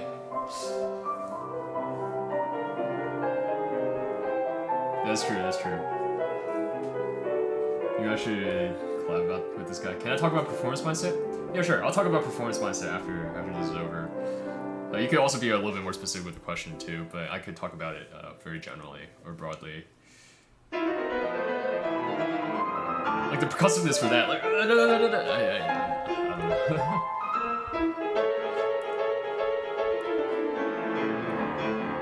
Oh, this was one of my favorite parts though, because you literally feel the like I understood that, right? What? What was that? Hold on. I gotta go back.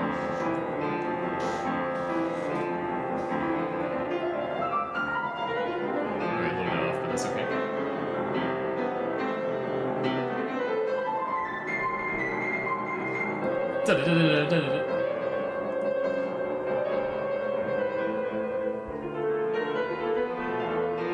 Oh my. Who is this man? Who is this?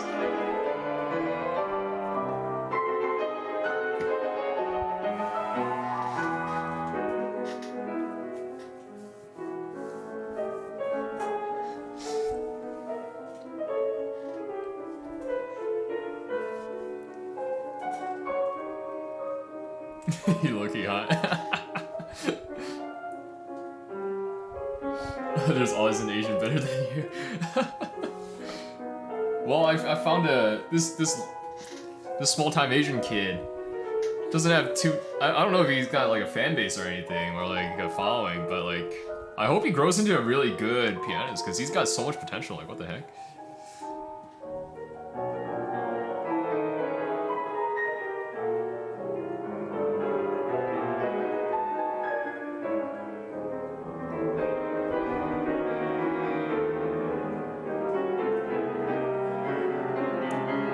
And like it's at this point that I'm reminding myself, this is after playing for like almost an hour.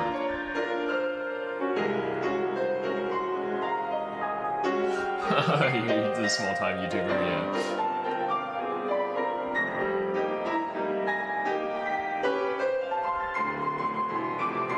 Playing conservatory? Honestly, it was after it was after this performance, as I said, the music director of this church was like, Caleb, you need to apply to Juilliard. I'm like, bro, I'm not that good. But now I'm like watching this, and I'm like, whoa. Like with a fresh perspective of my own playing, and not like my usual self-derogatory talk. It's like, wow, this is like actually, holy crap.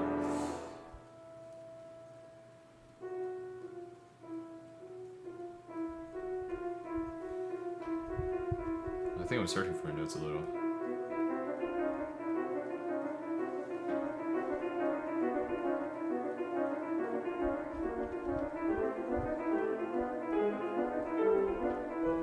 Funds to pay for conservatory.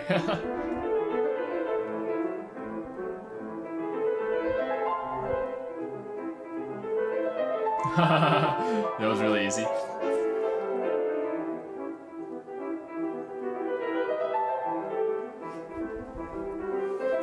forget if I watched that vlog. I think I messed up some of the notes there, but like honestly, Prokofiev sounds so strange that I can't even tell what I messed up. I just remember listening to this and being like, oh, I messed up. There's 20 people watching me listen to all this stuff. Rickroll everyone.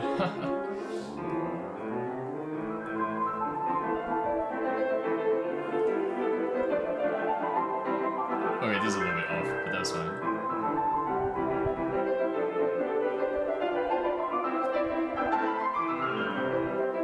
So this sort of thing again with the like from the Beethoven, except it's faster, so it's harder and a little bit more percussive, so a little bit weird.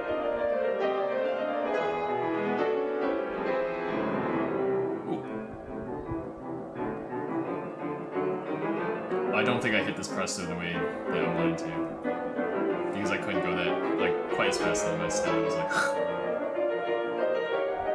it's like 11:30 p.m.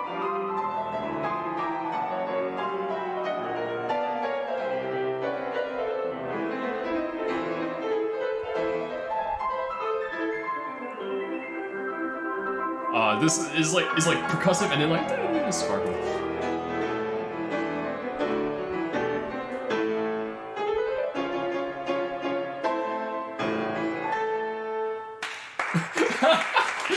Did you see how I hit that?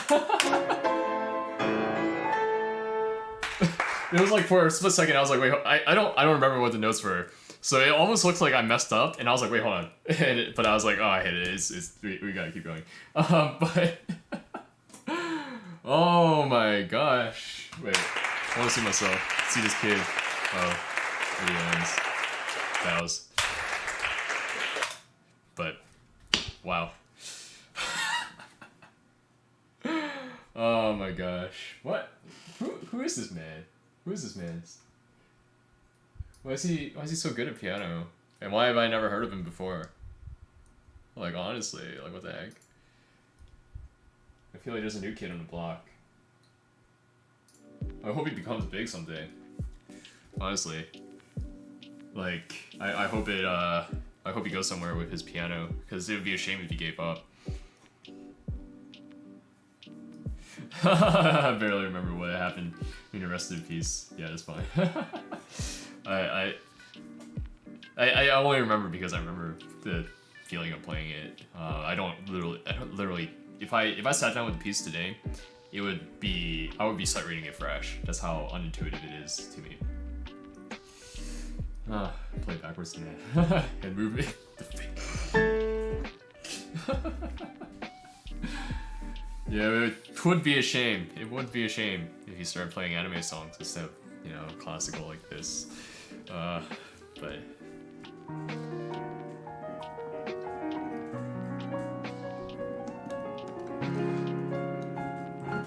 that was my worst piece for the recital. It was my worst piece interpretation-wise because I had a hard time feeling each section. Like I think the dynamics and also some of the percussiveness was still like kind of like bad. Like it needed to be a little bit harsher. Imagine. Cheesy C-pop style beats. Never done that before.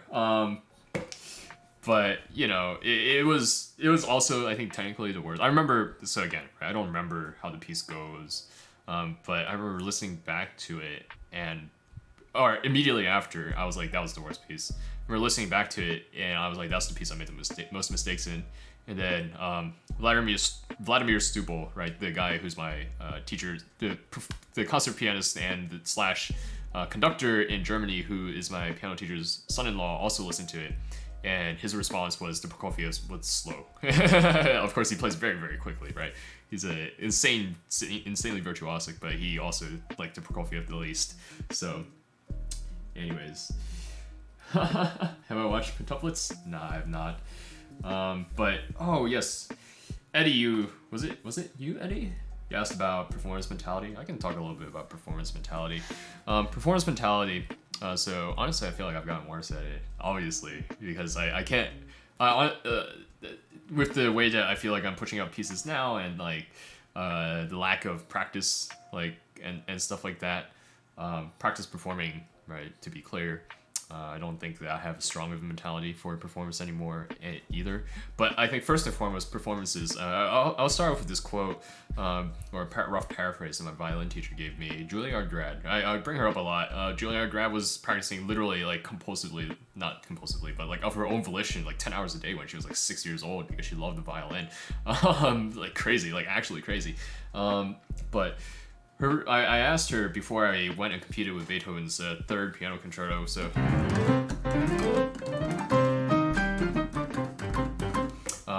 when do you know that you're ready to perform a piece? And her response was, when you know. She responded for the violin, right? But she's like, when you know all the notes in and out.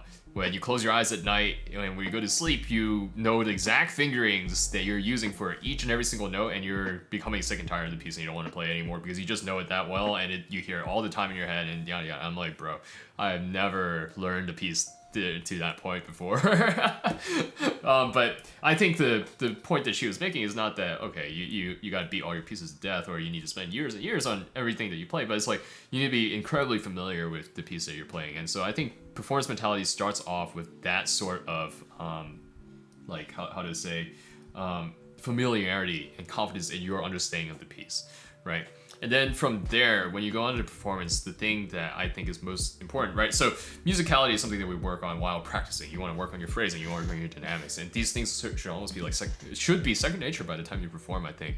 Of course, depending on how long you're giving yourself time to perform, or like when you're practicing, perhaps in conservatory, you're having to do studio recitals or studio performances like every week or so, and so you don't have that much time. Or if you're doing like YouTube, then perhaps you only have a week or so to learn a piece as well. But like, it depends on what you want to do. Like for me, I'm okay not uploading a cover every week, so I'm okay with taking a lot of time to learn my pieces, right? Or more time. Still comparatively less than something like this, right? So some of these pieces that I played in this recital were years old, right? The Prokofiev was the newest one as well, right? So again, I finished that like a month before. And the first Brahms Rhapsody was the second oldest or second youngest, and then the rest I'd played for at least a year or two up until that point. But it's like, you want to be familiar and understand the piece, and the musicality or your phrasings and stuff like that should be second nature. So then when you get on stage, right, the moment before you start playing, you want to be able to feel the pulse a little, but you want to be in the right mindset for the piece, right? It's almost like you're feeling what you want to do before you start. The old adage is hear the first notes before you play them, right? I think that's still pretty true. I still try to do that myself. Or if I don't want to hear the first notes, right, I need to at least be in a headspace where I know that emotionally I will feel the piece once I start. Once you start the piece, right, it's always I think the approach is you want to listen to yourself play. Right. Don't just play to try to get through, right? But you want to play to enjoy what you're playing. And so for me, and for like this performance even, right, the one that I just showed you, I was playing in such a way, like my mind was in such a place where I was listening to myself play, right? It was as though I was an audience member, except I had front row seats, right, to when I was playing. And so, but obviously you can't just do that the entire time. That would be autopiloting, right? There has to be points where you switch your brain back on to remind yourself of things. So there are things in practice where you're like, okay, maybe this section, the fingering is a little bit tough, so I need to remind myself of this specific cue so that I hit that, and then I can continue on with the section. Or maybe there was like something that you were working on with the phrasing, right? That is like a little bit like complicated or whatever, and you need to remind yourself of that before you get into that section so that you can do it, right? Maybe all of a sudden you start panicking because emotionally we start panicking, right? When you're playing, then you need to like switch your brain back on and remind yourself, okay, I know the notes here, and if the worst case scenario, I'm going to jump here, right? Like these are all points that give it enough time. And I talked about this in my Discord last week after the performance. It's like if I have enough time, I will set railroad markers for everything that I'm doing. So like at different parts throughout this piece, spots where I can just like immediately jump to and start without like hesitation, right? So if I mess up anything to the point where I can't keep like swimming my way through, then I immediately jump to the next railroad marker and keep going, right? And that just disallows any discontinuity and stuff like that, and it just keeps you going, right? And not only that, but more importantly, it gives you a lot of confidence in your playing, because you're like, worst case scenario, I have somewhere to go, right? And you rarely need that worst case scenario, right? It's just that last safety net. But then also having parts that are a little bit, or points where they're a little bit separate from railroad markers, where it's like, I think actually in some of my sheets you can see like X's that my teacher wrote in, because it's like, no, you can't just like listen to yourself through this. Because as I said before, right, this is just something musical here that you're not doing. There's something musical or technical here that you need to think about, right? And so once you play to that point and you cross that measure, there should be a flag in your mind to be like, oh, there's something coming up that I need to think about, and then you need to think about what's coming up. And then once you hit what's coming up, depending on how it's going, then you go back to listening mode, right? Sometimes it's a little bit difficult to feel the piece emotionally entirely all the way through. So of course the imagery, the old like painted picture in your head, tell a story, yada yada. If that's helpful for you, then you should try that as well. But like, sometimes if you are playing and you can't hear yourself, and if you can't feel the piece expressively the way that you need to, then perhaps practice with some of those. And then when you find yourself in that place, or in that poor headspace while playing, then you want to pull that up as like something that helps you out as well. Anything else that I want to say about that? Yeah, and last thing is like, there's like, I still view beyond like listening to yourself play and even some anticipatory playing as like a lower level than, almost like transcending with the music, right? Becoming one with the music. Kosei Kari episode 22, right?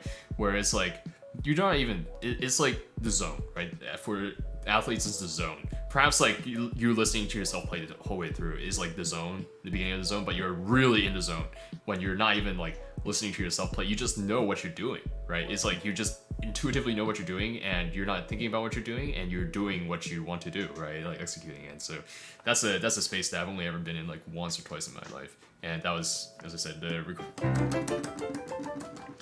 playing that fourth movement in Carnegie Hall. So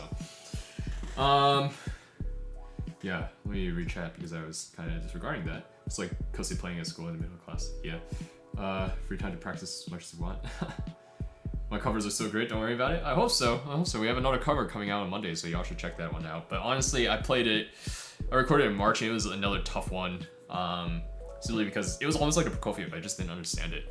And so I played it last week on stream too, and last week on stream was much better than when I recorded in March. But like, as you know, as I said before, I don't care about playing perfectly, right? If you wanted perfect classical performances, you would not be at this channel. But if you want an authentic musician who wants to show you as worst, show you himself as worst and show you himself as best, and just tell stories while he's playing, then you've come to the right channel, right?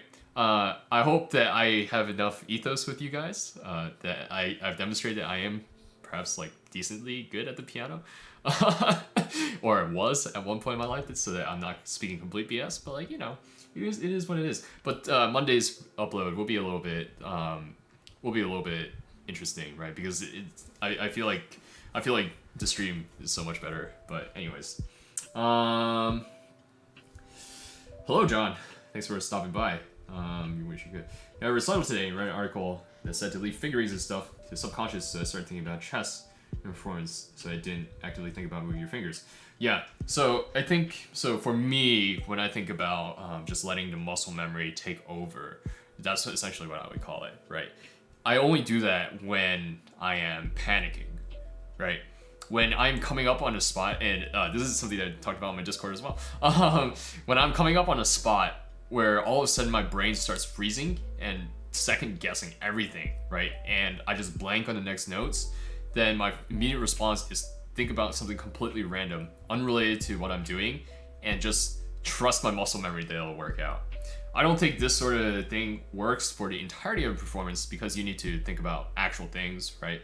And like musicality, and like put yourself in like a certain headspace, because again, right, with musicality, with being a pianist, with being an artist, right, you're telling stories, you're communicating with people. How can you, like, I don't know how you can like talk to your friend in a convincing manner, like tell them what you did this past weekend if it was really exciting, if you were talking about how you went bungee jumping but you're thinking about chess, like that, like those are two different things. Those have two different types of energy, and those and trying to tell a story, like a compelling story about one or the other, while thinking about the other in the back of your, or consciously in your mind, and letting hopefully the words that you rehearsed like roll off the tongue, doesn't seem to work, right?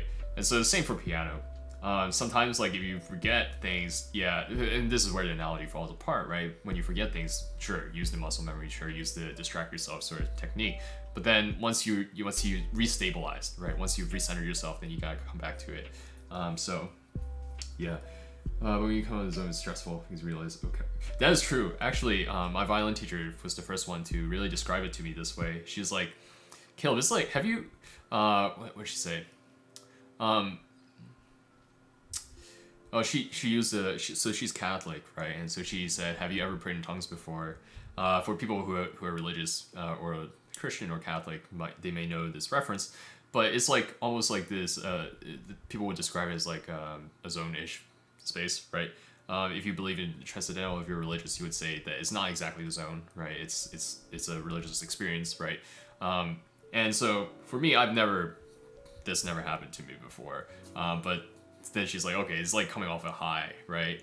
And I have never done drugs before either, so I don't know what that's like, but I assume that it's like something like that, right? Coming off a high. And but like for her, she was like, yeah, I had no, like the few times that I did it, I played that way. I had no idea what I just did, but everyone told me that I played better than I have my entire life. And then when I went back to listen to the recording, I realized that I actually played better than I have my entire life. And I'm like, yeah, how do I do that? Like, come on. The way that Roger Ross headed out, thanks for stopping by, dude.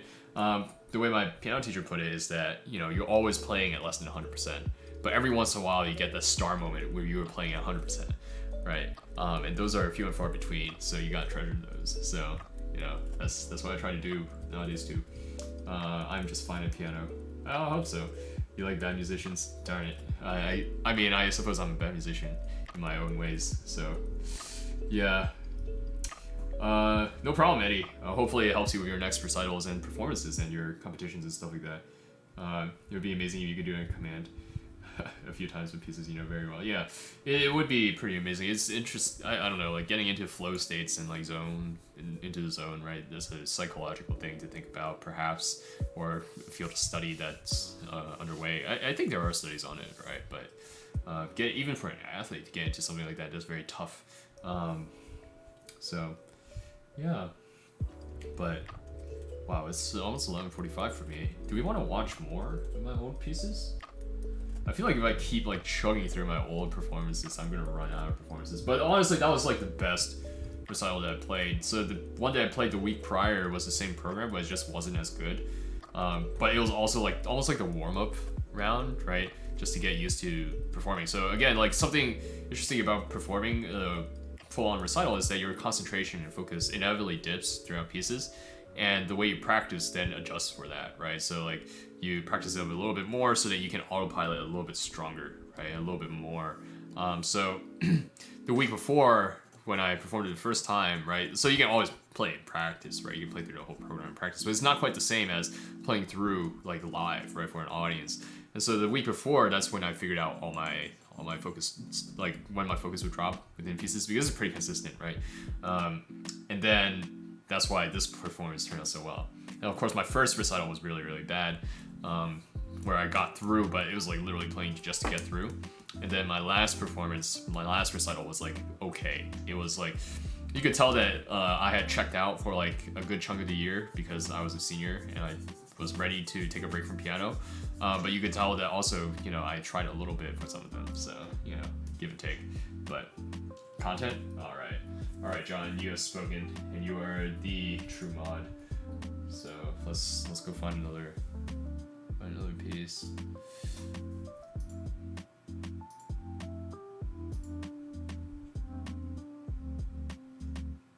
What do we want to listen to? Mendelssohn Variations, Sirius's. Ooh, this is a really old one from 2012 when I was like 11 or 12 or 11 years old. 11 years old apparently. No, I was definitely 12. What the heck? But this is the prelude from the Holberg Suite by Grieg. Small Watt. Sun will rise in 10 minutes. They're nice. Shostakovich, Prelude and Fugue from 2012 as well. Oh, a very bad rendition of the Bach. Dang. Wow, why are there so many videos from me playing in 2012? Did I low-key peak in 2012?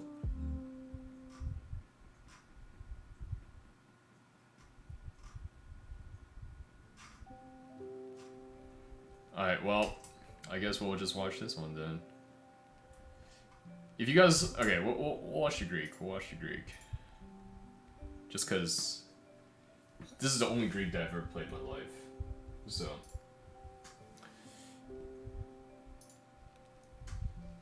Small me. Again. I think with this one you wouldn't say, wow, prodigy. You would say like, oh, he's like slightly above average. I don't even remember how I played.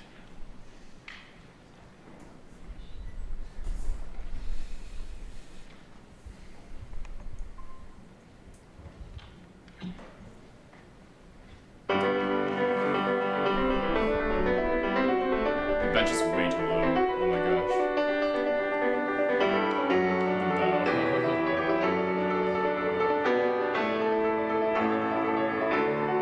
Pelling's pretty clean though. Oh, Pelling's not clean. Why am I missing the E?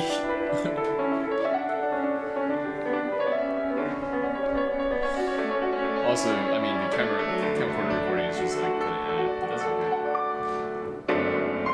Skip the repeat? Okay.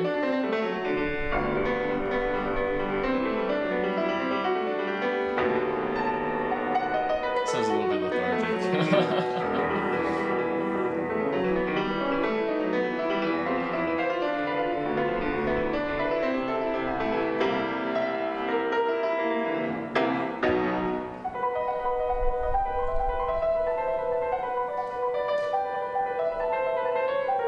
Voicing is nice.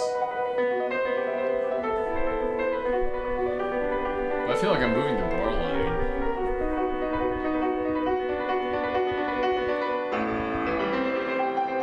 I mean, I started playing when I was 3, so I'm 12 now, so it's like 9 years or so. 8 to 9 years. Again, like I hit the big growth spurt when I was like 14 years old in terms of like musicality and playing. So like before that, like this was, I think this was like the name of, this is essentially how I played. And it became musical after that. And like the technique, like, you know, improved drastically too as a result of that.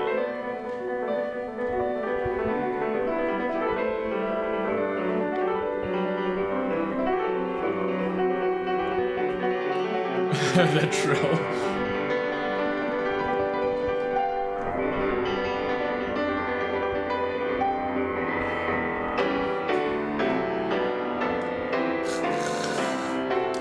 That's right.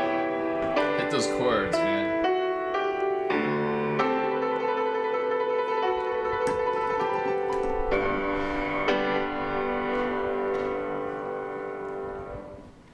Beautiful. That was so like, eh. But that, you know, I was 12. That's fine. We're okay with that. Oh man. But what should I? Okay, fine. Well, I suppose I'll play. I'll close with like an actual piece. Although this does leave me with like no actual pieces to play for next time, or to show. Mendelssohn Variation Series is. All right, this is my senior year. This is when I checked out, but like I checked back in to finish this piece.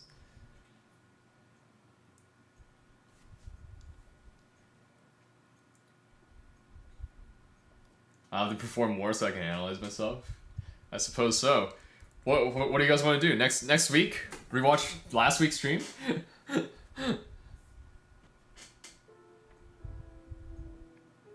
Oh, the audio is very low.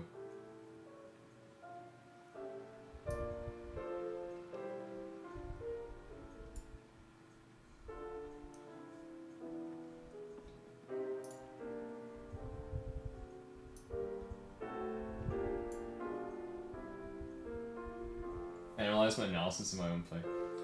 Wait, actually though, as in like, will I actually analyze how I played last week?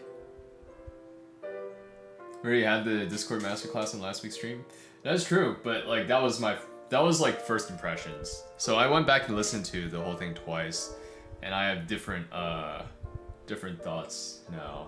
And I have a lot more to say, I suppose. Since there are like things that I did that I forgot that I did. Because like, you know, the big things stand out to you, like the big mistakes and stuff like that. But I mean, I feel like last week I played well in terms of like conveying ideas, but I played really poorly, like technically.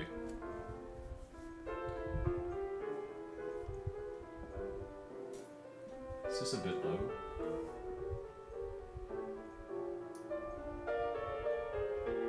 Alright, so I suppose if you don't know this piece, it is the variations, right? So this is like the second variation now on the theme.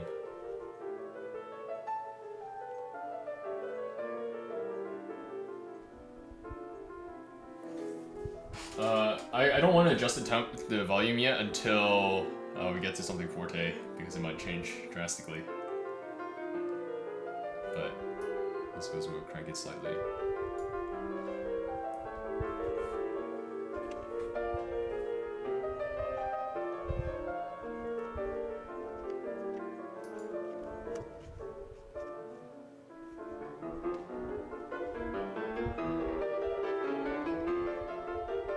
Oh, it sounds heavily compressed anyways. That's okay. Some people take this section a lot faster. But again, I'm reserving the max speed for, you know, the end. Thanks for stopping by, Shane. Appreciate it.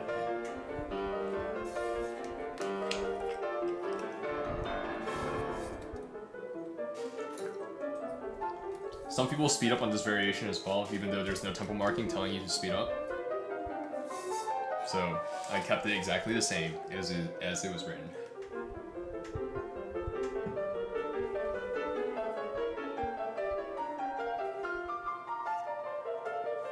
Okay, it is very quiet. I'm gonna equip it. So there's an agitato here, I think, which is why I pushed the tempo a little bit.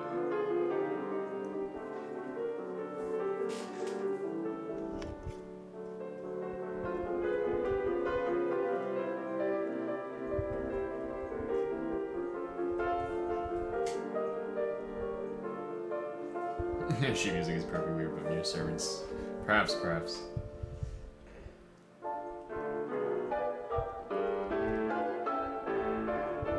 my shirt is tucked so poorly. What was it doing?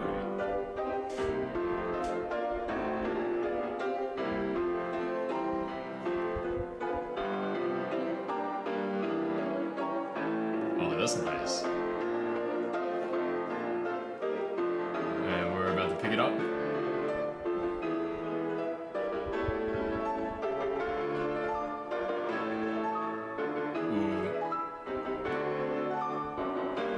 See you, Winter. Thanks for stopping by. Ooh.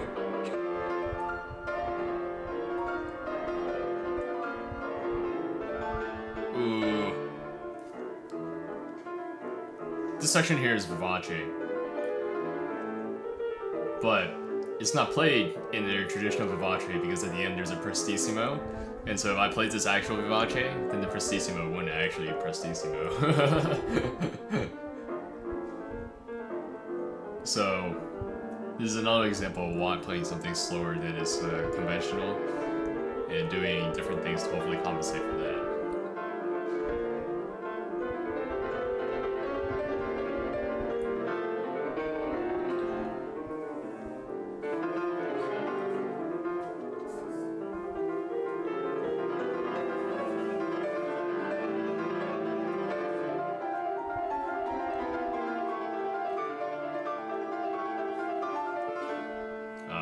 Here's the fugal variation.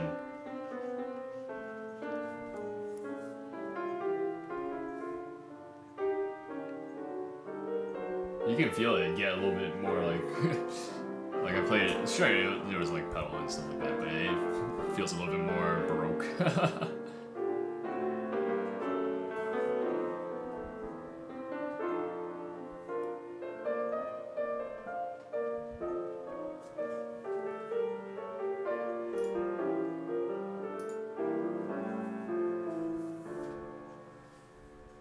Voicing was very nice. People take this section faster.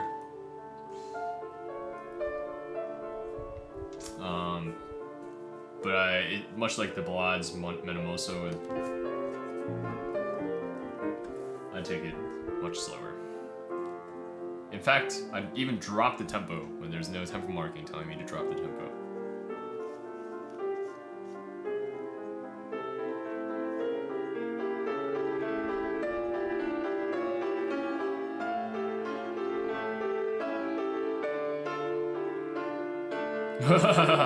We messed up.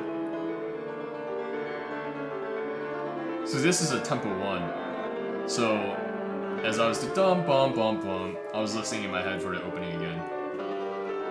Of course, it's not a perfect match because I think you can take a little bit of liberty to go a little bit faster, but I want to somewhat match it since that's what was written.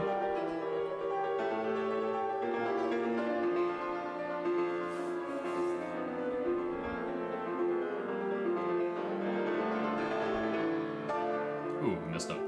Oh, this is the hardest variation. Simply because it's so delicate and it's so easy to like just ghost half the notes.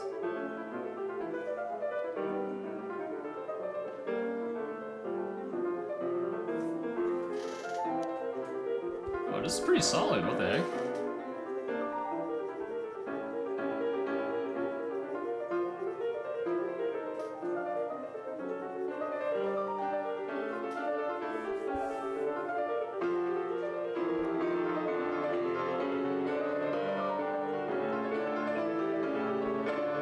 That was actually very solid. And a major variation.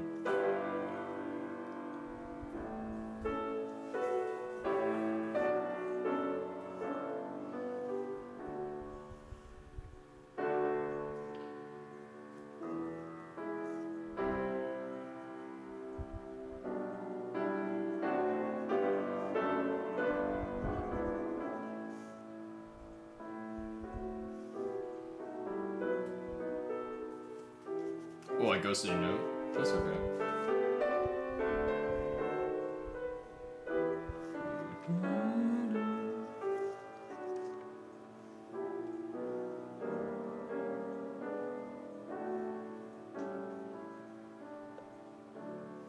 Very nice.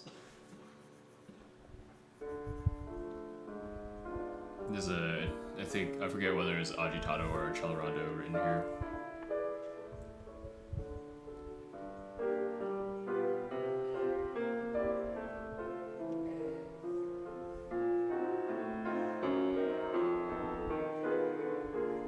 So I'm trying to like subtly push the tempo forward. I don't want it to end up at my presto. this year I had to control myself too, because I could play this faster, but like you need to prestissimo to actually prestissimo. It's like thinking about the overall arc of the piece.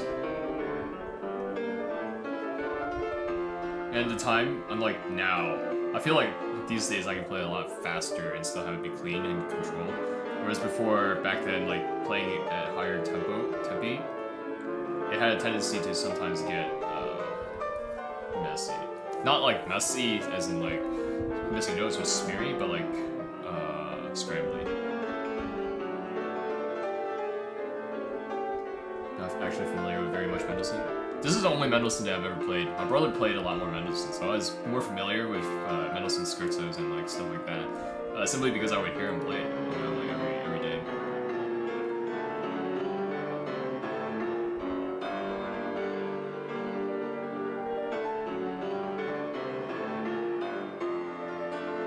See, a lot of people but again, taking a slower tempo, but also compensating by being able to be a little bit heavier.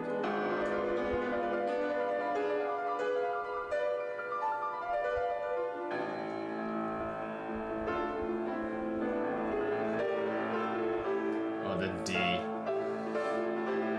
was... Oh, this A is my favorite note in the entire piece. Application and streaming. I am streaming through OBS. That was a very nice, like falling forward into a faster tempo. I love that feeling.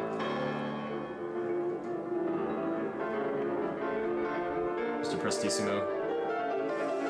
Why is it not faster, you ask? Because if I played it any faster, I would move the bar line. And so, it's like, honestly, this was one of the hardest things I ever played.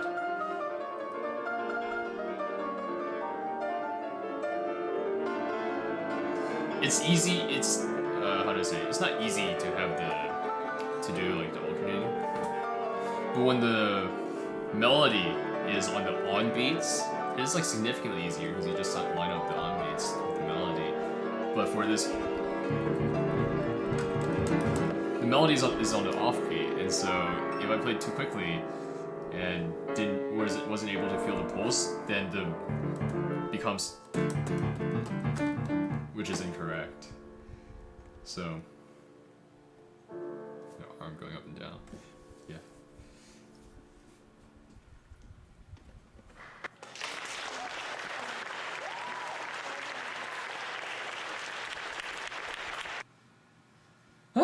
So that was pretty good.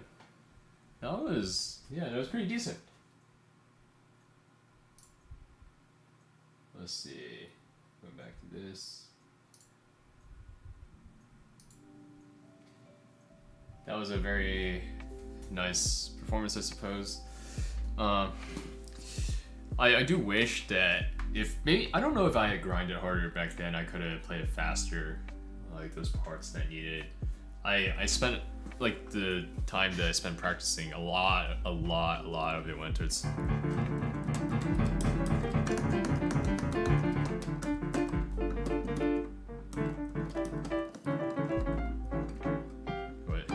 but yeah, like honestly, like you hear a recording like from, you know, like Murray Pariah or whatever, it's like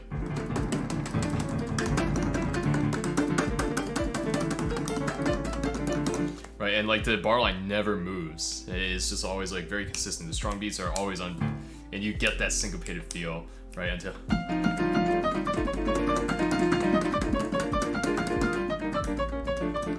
yeah. But I'm just muscle memorying it out. But yeah, it's an interesting piece. It's an interesting piece.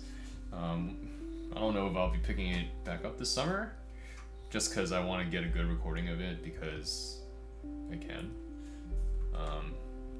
And I didn't back then because I feel like this I could have played it better, but I didn't. Because I mean, again, like before my recital, the year before my recital, my piano teacher almost like every month I would do his practice performance. So it wasn't like It was like, think your studio recital where you have like the whole studio shows up and everyone plays like a piece or whatever, right? Very boring type of thing unless you get some like high level students, and it's like interesting. But like most of the time you're just nervous, scared out of your mind until it's your turn, and then afterwards you're like, I'm tired and I want to go home. So think that, except every month, with fewer students, of course, right? Like very few students, like students who were competing and stuff like that. But I did that like almost every month the year before I played that recital. And so my performance mentality and like my ability to perform, despite being very nervous when I perform still, like those nerves have never left me, right? Like the feeling of fingers going numb has never left me, and like just like everything, everything that I hate about performing, I've always had, right? Even last week I had that, but like then, the difference then and now is that now I have much less experience because I'm very unpracticed at managing that and working through that and using that to enhance my playing, whereas back then I could still do it. So fingers going numb, yeah. So I think it happens a little bit less now, but back then when I played, so like literally if you watch the recital or even that last Mendelssohn piece, for the first probably like 30 seconds my fingers get really tingly. I start playing, right? And around this point, my fingers get really tingly, and I almost can't feel the keys. Right? Because that's just my body's nervous response. It takes a little bit before I can start feeling the keys again, and like until I do, it's like quite a scary moment. That's why the piece had like something like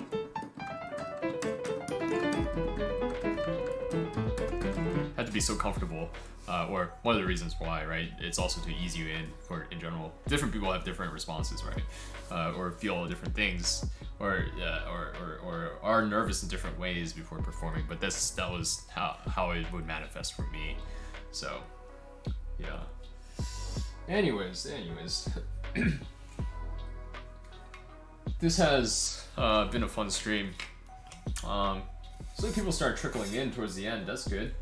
I guess all the people at the end missed the big, literally missed my best Bach suite ever, my best Beethoven sonata ever, and my best Brahms Rhapsodies ever, and they only got the Prokofiev, which was like, I don't know, and then this, and then the Grieg, but, you know. Do I have a problem when I sit for a long time? What do you mean? Back always aches annoyingly when I sit for a long time. That is true. I think that's like true for most people if you don't have back support. But I feel like that's a weak back issue, right? For most humans, for most people in the modern day and age, our hip flexors are too tight, and our lower backs and glutes are too weak. Or our posterior chain, so like everything on the back, the spine, that like stabilizes, right, is very weak. If we don't use it, we don't walk around, we don't like pick things up, yada yada, right? We just sit all day, which is, you know, tightens the hip flexors, right? And doesn't develop any of this like stabilizing stuff. So I think that's part of the reason why when people sit for a long time on a piano bench without back support, back starts hurting, even for me, right? But you know, it's nice because I don't know if there are any gym bros in the chat right now, but I started going to the gym again this week after like a year and a half, and it was a little bit disheartening, right, to start on the baby weights again, because, you know, back in the day I was working up to some pretty nice weights because I was into powerlifting, and so I think, but when I stopped, when COVID hit, I was doing like a power building sort of split because I like the pump, right? If you lift, you know you like the pump too, but you also like lifting big weights, right? Anyways, so yeah, but it's interesting getting back to it and having to do, I don't know how many people, again, I feel like I'm talking to nobody who's a gym bro in the chat right now because we're all weebs who don't lift, but you know, starting again with the strong starting strength, 3x5, strong list, 5x5, doing the big three, it's like, wow. These used to be like weights that I used for warm up, and now I'm like struggling because my body isn't used to moving in such a way anymore. But yes, All that being said, work on your posterior chain. Do some deadlifts and squats or something. And lift weights. Get strong. Get healthy. Yo, should I do like a Watts in a table tennis match? Would people be interested in watching me watch table tennis? Lifts weebs who don't lift and practice 40 hours a day. That's true. That's true. That could be what we close the stream on. Like a complete like X Factor random thing for me to do. Just watch table tennis and explain it. Practice while watching anime. That would be. Well, what are you doing? Why are you not focusing on your practice? But 2, you could lift while watching. Actually, I find lifting. No lift, only run. Yeah. Lifting is one of the things, much like practicing, that's like incredibly therapeutic for me. Where just like can shut off the brain for like everything, and just like focus on the weight and how to lift the weight. So I had like completely forgotten that feeling. Like just again for people who lift right and do strength stuff, your rest ranges from 90 seconds to like 5 minutes, or if you're like really pro powerlifting, you can go up to like 10 minutes of rest. For a lot of people, they like to talk during the rest or whatever, text, whatever. But I like to sit there and contemplate what I'm doing the next set and like hype myself up. And so it's like for me, lifting is like an hour of like intense focus. But anyways, that's you with running. Yeah, John's a big runner, but for me, it's lifting and swole. But I guess nobody's responding to table tennis, so I guess I won't do that. But yeah, I don't know. I will sit for a few moments, like just quietly, awkwardly staring at the camera until somebody says something, until I get more audience participation. No, I'm kidding. But I suppose we can start wrapping up the stream.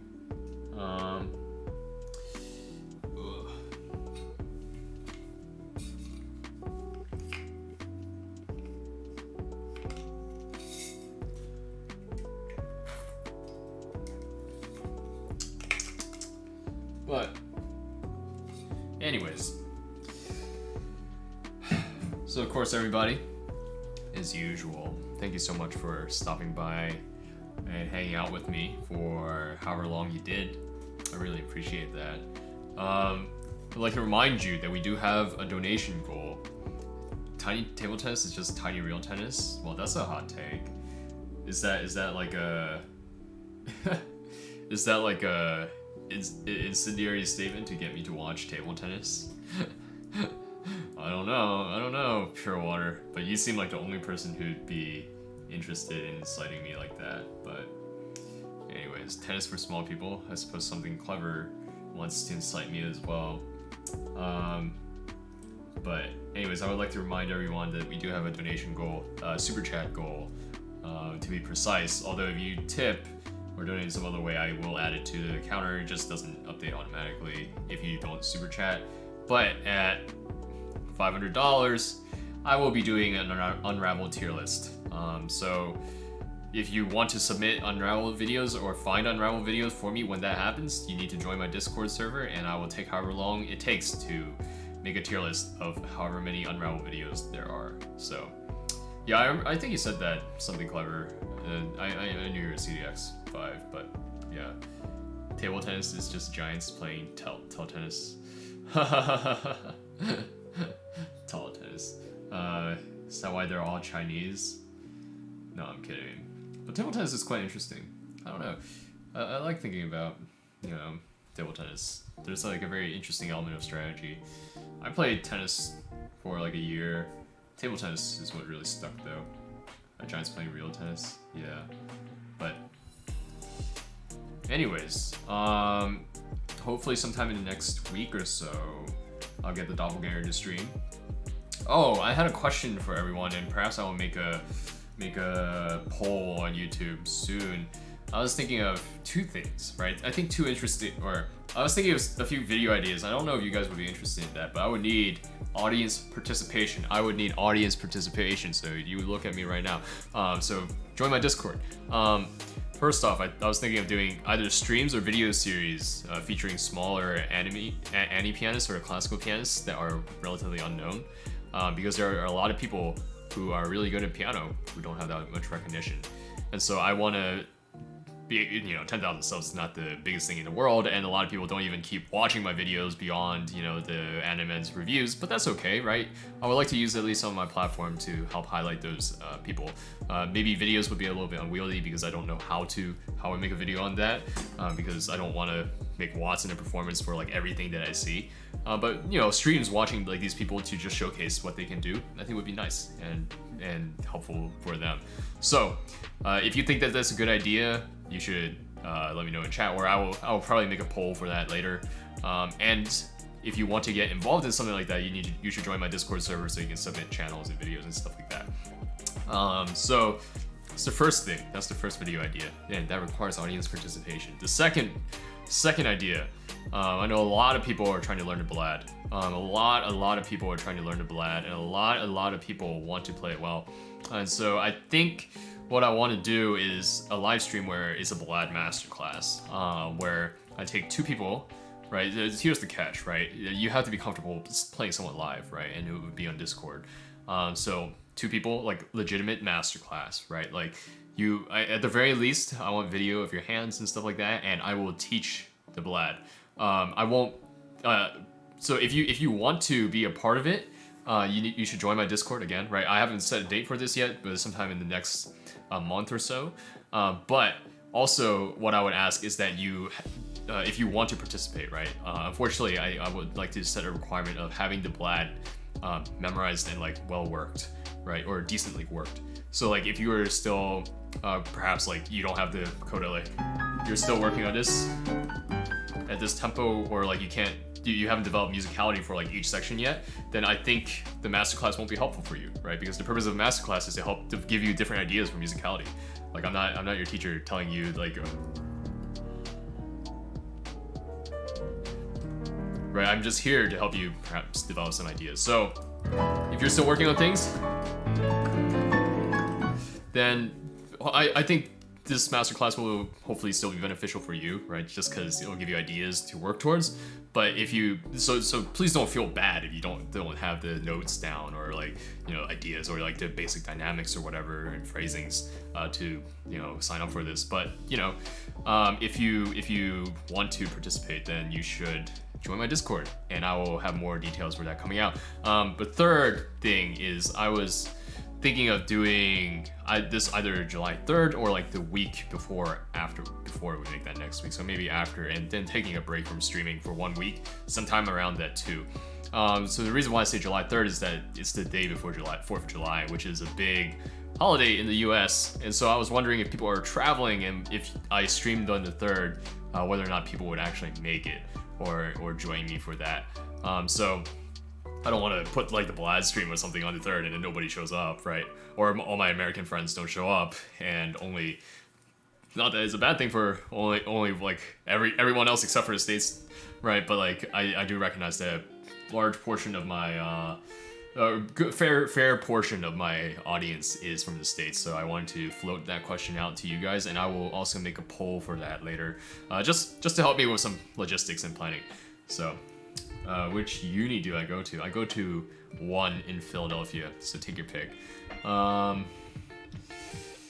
Anyways, what do I want to say next? Yeah, I suppose that's about it.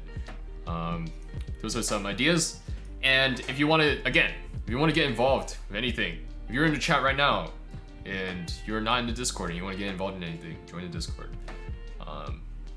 So yeah, Vlad Masterclass, Unravel stream once we hit the donation goal. What was the other thing? Streams highlighting small creators and stuff like that. And also, whatchamacallit, perhaps there's a rest day coming in for me too. Why don't I just do more anime covers? Because I don't want to. Yeah, because that's not that interesting, only doing anime covers.